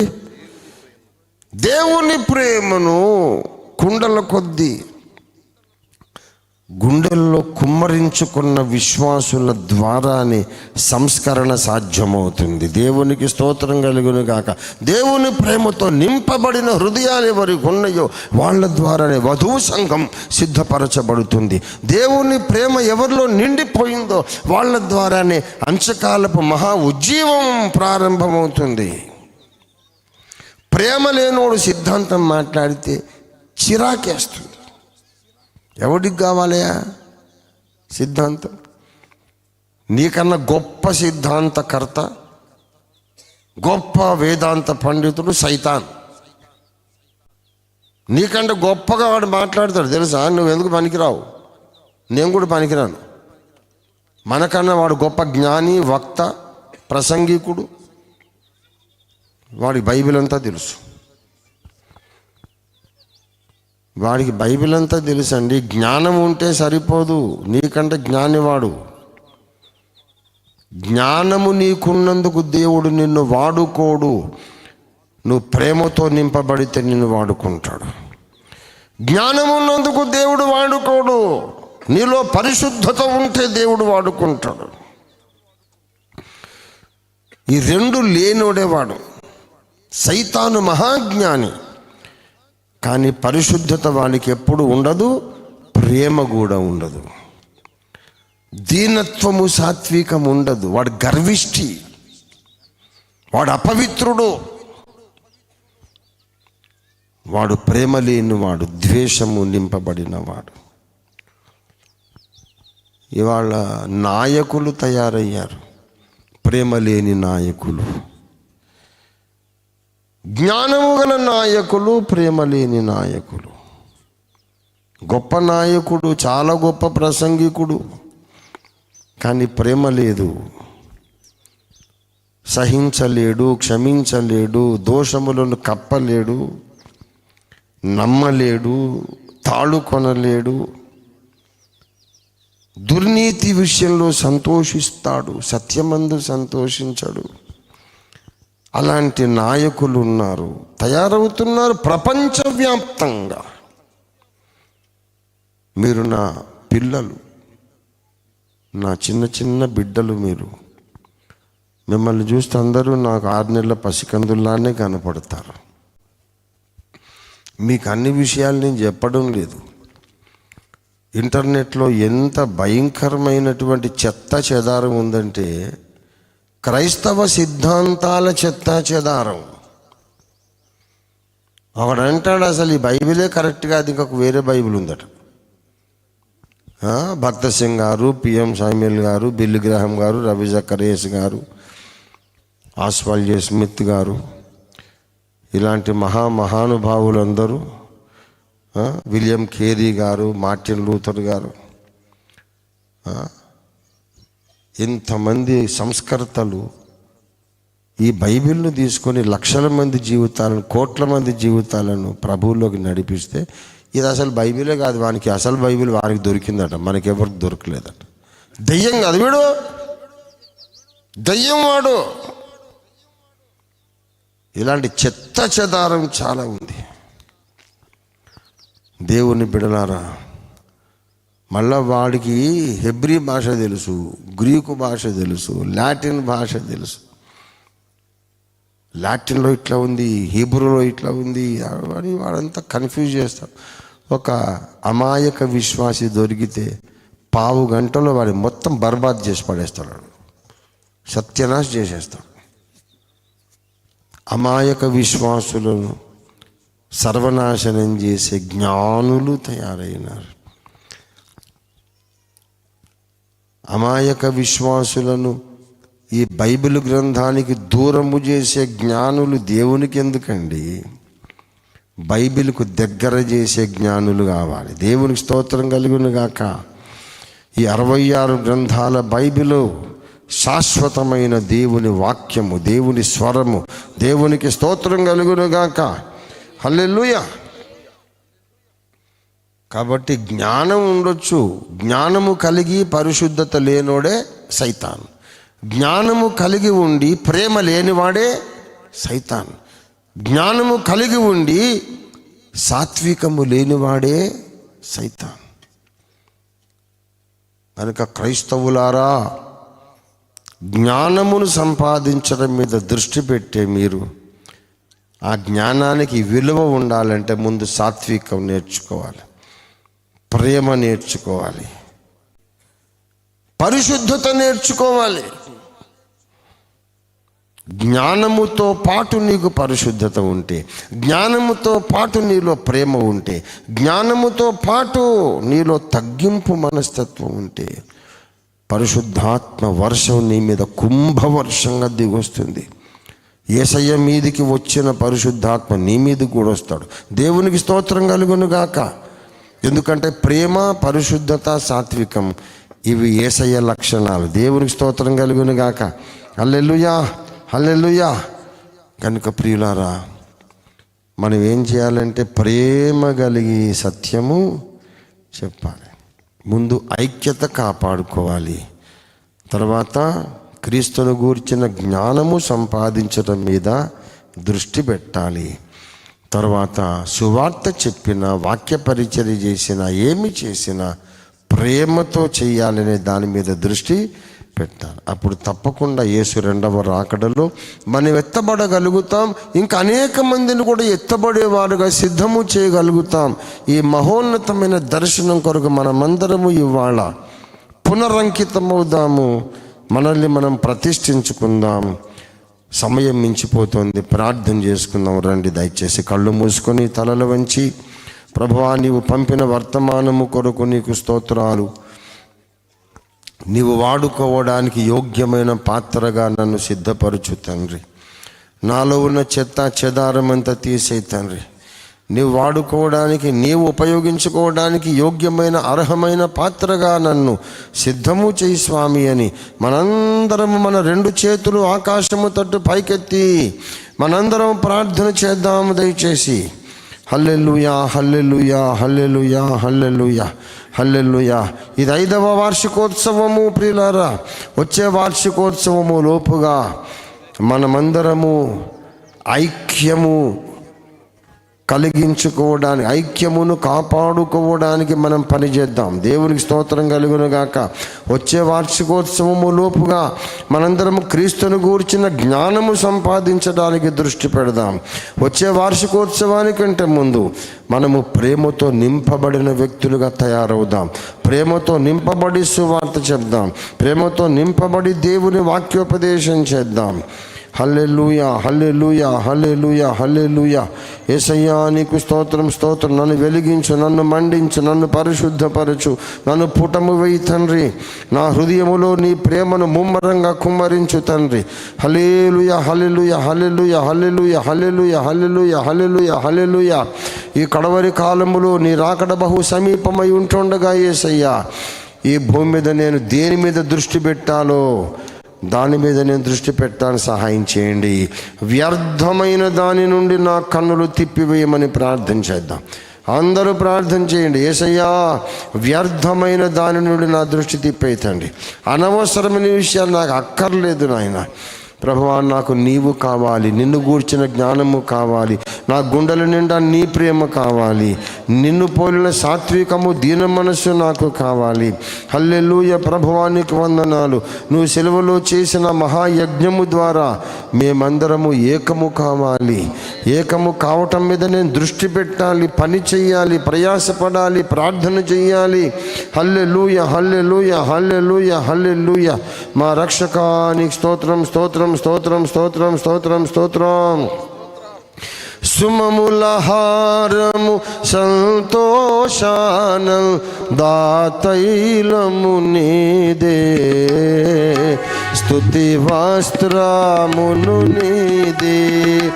ఆ సుమములహారము సంతోషాన దాతైలము నీదే, స్తుతి వస్త్రమును నీదే. ఉల్లాస వస్త్రము విడుదలయు నీదే, ఉల్లాస వస్త్రము విడుదలయు,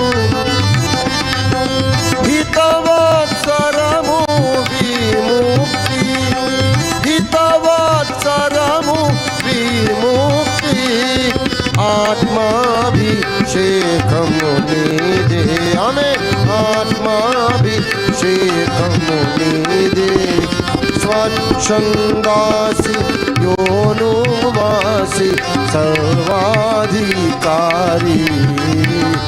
కస్తూరి పూరాసి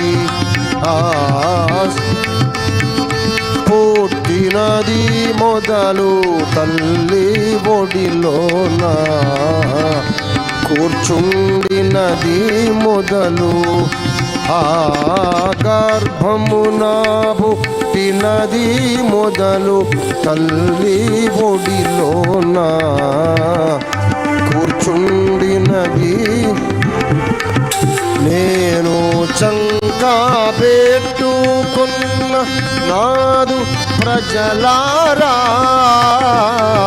నేను చంకా పెట్టు స్తోత్రం. హల్లెలూయా. ముదిమి వచ్చు వరకు నిన్ను, ముదిమి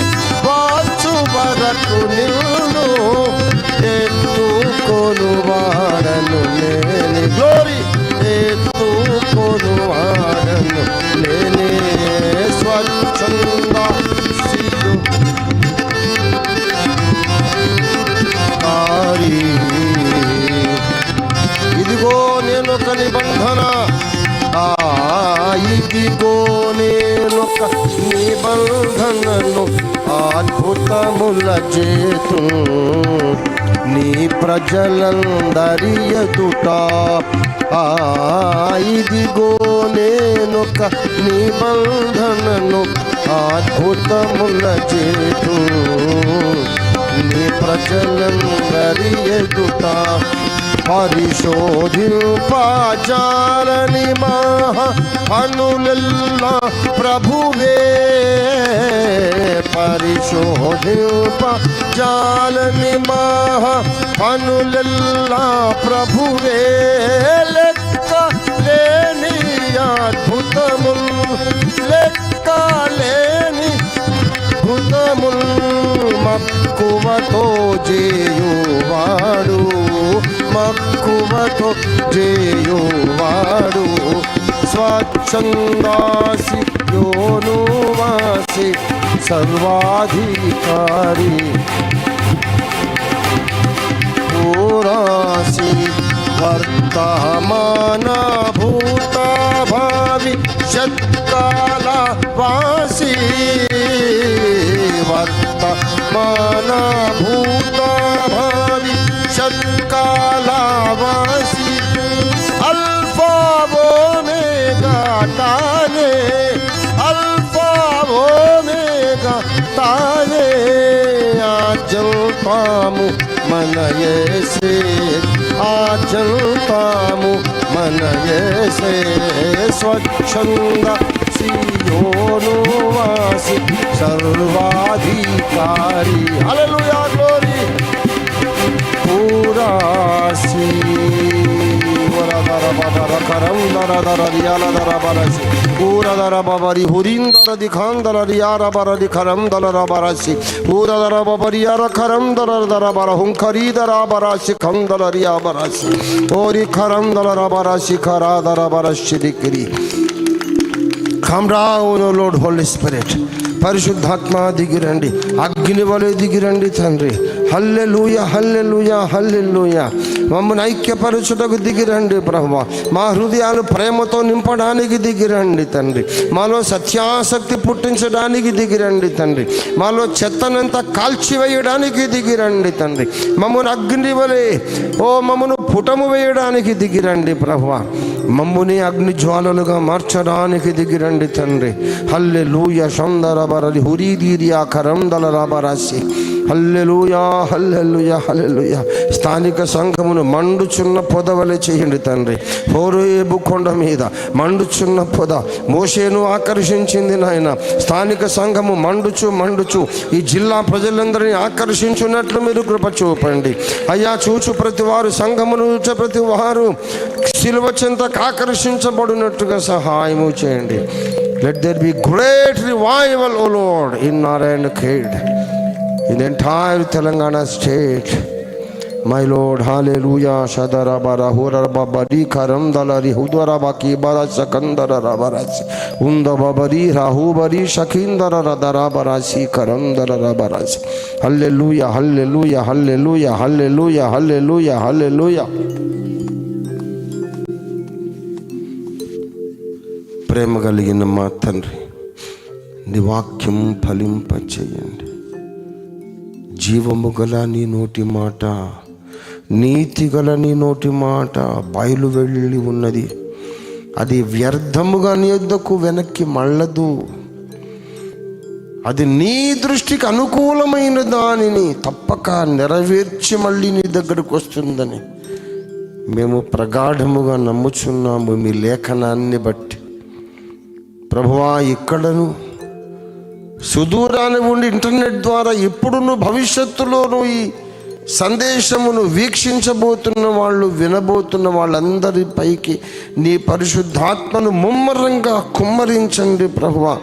ప్రతివారు ఎక్కడెక్కడైతే ఈ సందేశాన్ని వినబోతున్నారు వాళ్ళందరి మీద పరిశుద్ధాత్మ వర్షము కుంభవర్షంగా కుమ్మరించండి తండ్రి. పరిశుద్ధ రాజానికి వందనాలు. త్వరగా వచ్చేస్తున్నావు. నీ రాకడ సూచనలు మా కళ్ళ ముందే నెరవేరుతున్నాయి, కనబడుతుంది. మేమిక మీదట నిద్రమత్తులమై ఉండక సోమరులమై ఉండక మేము మెళకువ కలిగి వ్యర్థమైన దాని మీద మా దృష్టి పెట్టకుండా ఏది అవసరమో దాని మీదనే దృష్టి పెట్టి నీ రాకడకు మేము సిద్ధపడి సన్నద్ధులమవుతూ ప్రతి ఒక్కరము అనేక మందిని సిద్ధపరుస్తూ నీ రాకడలో ఎత్తబడి బళ అని నీ చేత అనిపించుకున్నట్టుకు సహాయం చేయండి. మా దోషములు మన్నించి మా ప్రార్థన ఆలకించి నీ రాకడకు మమ్మల్ని ఆయత్తపరిచి నిత్యత్వమంతా సిగ్గుపడనక్కరలేని పనివారుగా మమ్మును నీ న్యాయపీఠం ముందు కనబరచమని స్థానిక సంఘమును, నారాయణ ఖేడ్, అగాపే, సంపూర్ణ సువార్త సంఘమును అనేక నూతన స్థలాలలో నూతన విశ్వాసులతో నూతన సంఘాలను కట్టే తల్లి సంఘముగా ఈ సంఘమును చెయ్యమని, మళ్ళీ వచ్చే యానివర్సరీ లోపుగా అనేక మంది నూతన విశ్వాసులు సంఘములో చేర్చబడి సంఘము సంఖ్యకు రెట్టింపు, మూడంతలు, నాలుగింతలగుటకు సహాయం చేయండి. ప్రభువా, నీ పరిశుద్ధాత్మ వర్షము రాకపోతే మేమేమీ చేయలేం. నీ పరిశుద్ధాత్మ వర్షమే మీరు పంపిస్తే ఏది కూడా అసాధ్యము కాదు. నీవు రాకపోతే పరిశుద్ధాత్ముడా, నీవు రాకపోతే పని జరగదు. నీవే దిగి వస్తే నీ పని ఆగదు. నాయనా, నీకు వందనాలు. దయపాలించండి. మమ్మల్ని తిరిగి మా ఇళ్లకు మండుచున్న దివిటీలుగా పంపించండి. యేసు నామములో స్తుతించి ప్రార్థిస్తున్నాము తండ్రి. మన తండ్రి అయిన దేవాది దేవుని శాశ్వత ప్రేమయు సర్వ జగద్రక్షకుడైన యేసునాథుని అనంత కృపయు పరిశుద్ధాత్మ దేవుని తోడి దివ్య మనోహర సహవాసము చేరువచ్చిన మనకందరకును భూలోకమందున సకల భక్త కోటికి మరి ప్రత్యేకంగా 5వ వార్షికోత్సవం జరుపుకుంటూ ఆనందిస్తున్న నారాయణ ఖేడ్, అగాపే, సంపూర్ణ సువార్త సంఘమునకు సంఘ కాపరికి సదాకాలం తోడయుండును గాక. యేసు రక్తమునకే జయం. ప్రభు యేసు రక్తమునకే జయం. ప్రభు యేసు నామమునకు సంపూర్ణ జయం కలుగును గాక. అపవాదికి వాని సమస్త క్రియలకు అనంత నాశనం కలుగును గాక. ఆమేన్. నాకు సాయంత్రం ఒక అత్యవసరమైన మీటింగ్ హైదరాబాద్లో ఉంది ప్రియులారా. కనుక మీరందరూ ఒక్కసారి కళ్ళు మూసుకుంటే నేను ఇక్కడి నుంచి మాయమైపోతా. అందరికీ వందనాలు. దయచేసి దేవుడు పంపిన ప్రచండమైన వాక్య సంస్కరణ వర్షమును బట్టి ఆనందించిన వారందరూ సరి గట్టిగా చప్పట్లు కొట్టండి. మరి ఆ ప్రవాహాన్ని తట్టుకోలేక మరి స్థానిక సంఘం వారు మరి సన్మానం చేయడానికి పెద్ద గజమాల తెచ్చారు. మరి సేవకులందరూ కొంచెం ఒక్కసారి వేదిక దిగితే వాళ్ళందరూ పైకి వస్తారు, వచ్చేసి సన్మానం చేస్తారు. ఎందుకంటే అందరం ఎక్కువ మంది అయిపోయినాం అనుకో, మళ్ళా కోరహు సమాజము కదా భూమిలోకి పోయినట్టు కూలిపోయే ప్రమాదం ఉంది. కనుక దయచేసి సేవకులు సహృదయంతో అర్థం చేసుకోండి. సంఘ విశ్వాసులందరూ కూడా నెమ్మదిగా రావాలి. ఇది వాలంటీర్స్ తీసేసేయండి. ఆయన అయ్యగారిని మరి వారు గుండె నిండా అభిమానంతో వారు ఏదేదో తెచ్చారు. గజమాల అన్నట, గజమాల తెచ్చిరో డైనోజర్ మాల తెచ్చిరో నాకు మీరు కూర్చోవాలి.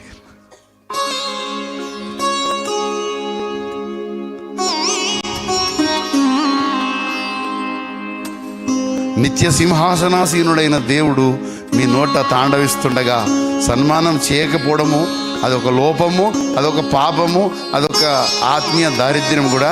కనుక నెమ్మదిగా రవితేజ దంపతులు ఫస్ట్ పైకి రావాలి. సేవక దంపతులు ముందు.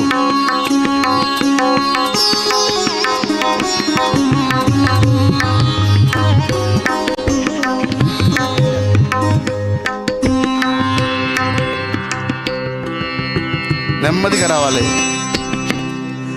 జీవమున్న వాక్యము చూచి జీవితమే సఫల పరచుకో. జీవమున్న వాక్యము చూచి జీవితమే సఫల పరచుకో.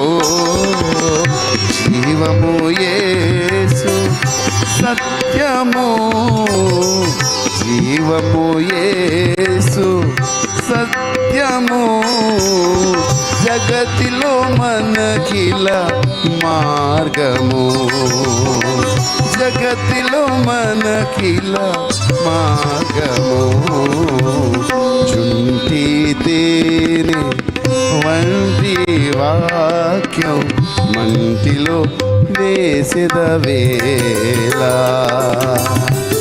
ఇంటిలో ప్రభుని వేడినా, ఇంటిలో ప్రభుని వేడినా, కంటిలో నలుసే తీయును, కంటిలో నలుసే తీయును. అందరూ చప్పట్లు కొడుతుండగా సన్మాన కార్యక్రమం జరుగుతుంది.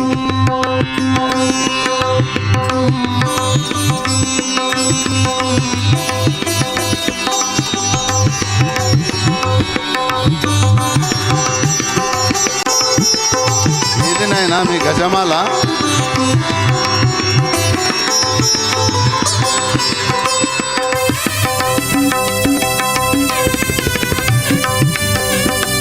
ఇది గజమాల లాగా లేదు, ధ్వజమాల లాగుంది. చప్పట్లు.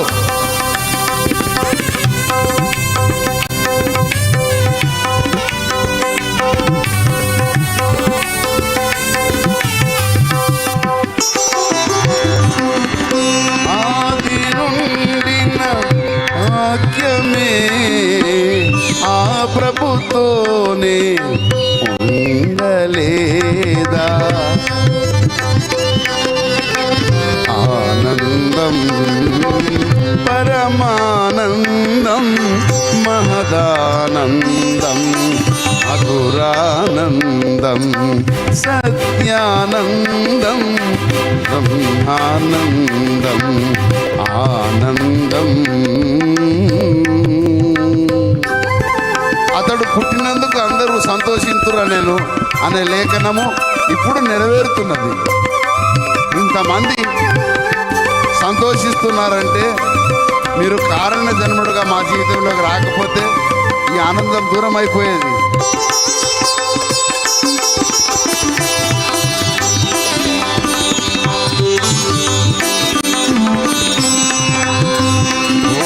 పోరాడండని యుద్ధాయుధము చంద్రగొడ్డలి సింహనాదము,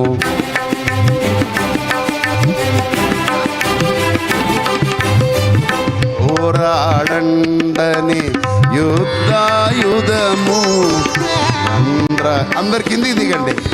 సింహనాదము దేవుని నోరు ఓపి అందరూ పాడండి.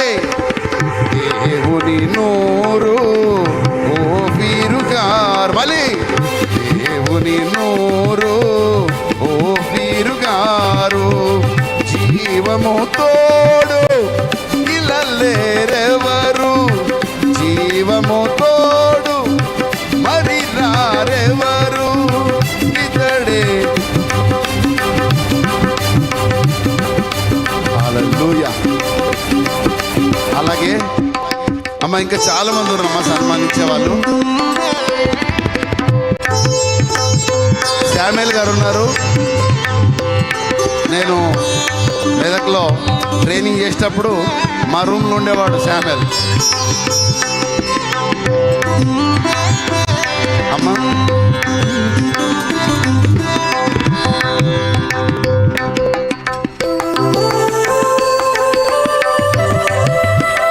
శామ్యుల్ గారు ఇద్దరు సతీ సమేతంగా మరి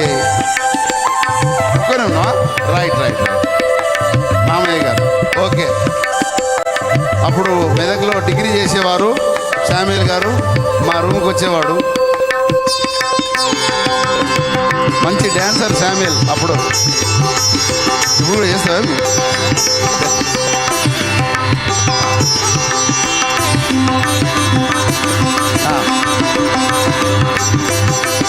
గారికి మరి శామ్యుల్ గారు వాక్య ప్రేమికులు కనుక సన్మానం చేస్తున్నారు.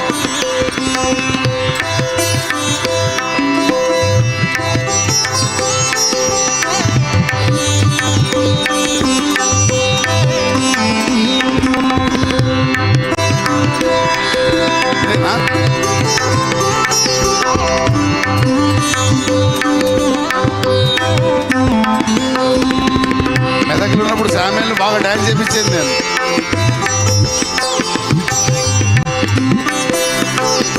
హలో, ప్రైజ్ లార్డ్, హల్లెలూయా. అయితే మేము 84, 85లో ఇద్దరము రూమ్మేట్స్ము. నిజంగా దేవుడు మరి 5వ వార్షికోత్సవము సందర్భంగా మన రంజిత్ ఓపి గారు మా మధ్య ఉన్నారు. అందరు బట్టి మీ అందరికీ ప్రత్యేకంగా మా యొక్క నారాయణఖేడ తరపున కృతజ్ఞతలు తెలియజేస్తున్నాను. నిజంగా ఎంత గొప్ప సందేశం అంటే వారు ఎంతో చక్కటి సందేశం. వారు మరీ మా ప్రాంతానికి వచ్చి మా ప్రాంతాభివృద్ధికి తోడ్పడాలని వారితో కోరుతా ఉన్నాం. అంతే ప్రత్యేకంగా నన్ను జ్ఞాపకం చేసుకున్నప్పటి మా బ్రదర్ మాతో ఉన్నారు. అందుకు సందేహిస్తున్నాను, సంతోషపడుతున్నాను. మీ అందరికీ మరొకసారి praise Lord, hallelujah, hallelujah. Photo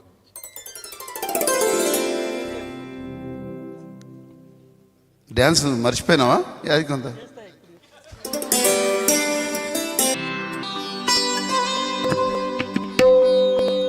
Raviteja బెదిరిస్తే కానీ కూర్చుంటట్లేడు. మరి దైవజనుల ఆశీర్వాదము, అభిమానము సదాకాలము ఈ దంపతులకు తోడుగా ఉంటుందనడానికి నిలువెత్తు తార్కాణమే ఈ సన్మానం.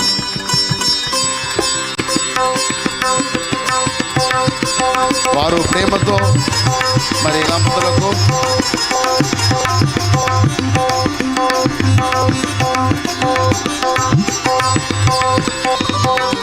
ఈ సమయాన్ని తన పేరేముండే యేసుదాస్ గారు ఉన్నారు. మరి వారు కూడా అయ్యగారిని సన్మానం చేయాలని ఆశతో వచ్చారు.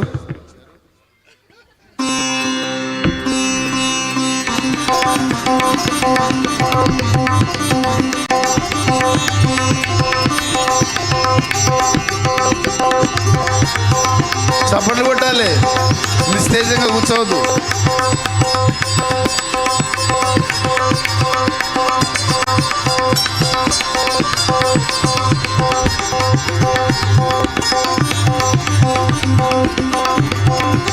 ఆ రవితేజ దంపతులను కూడా మరి యేసుదాస్ గారికి వారు సన్మానం చేయాలనుకుంటున్నారు.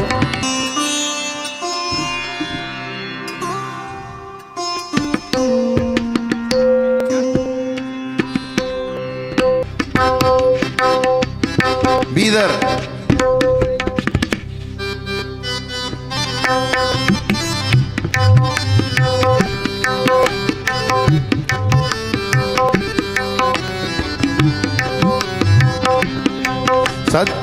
సత్యదైవార్చన నిత్య స్తోత్రార్పణ, సత్యదైవార్చన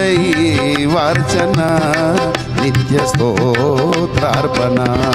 సదయుడౌ యేసుకే హృదయ దీపార్చన, సదయుడౌ యేసుకే, సదయుడౌ యేసుకే హృదయ దీపార్చన, సత్యదైవార్చన.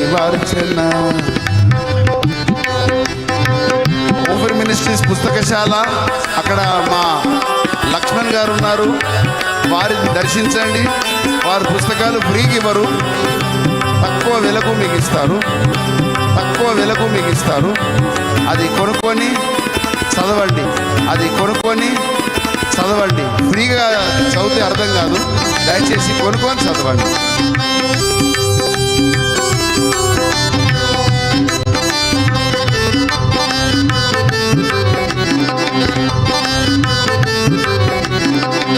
మా మినిస్ట్రీ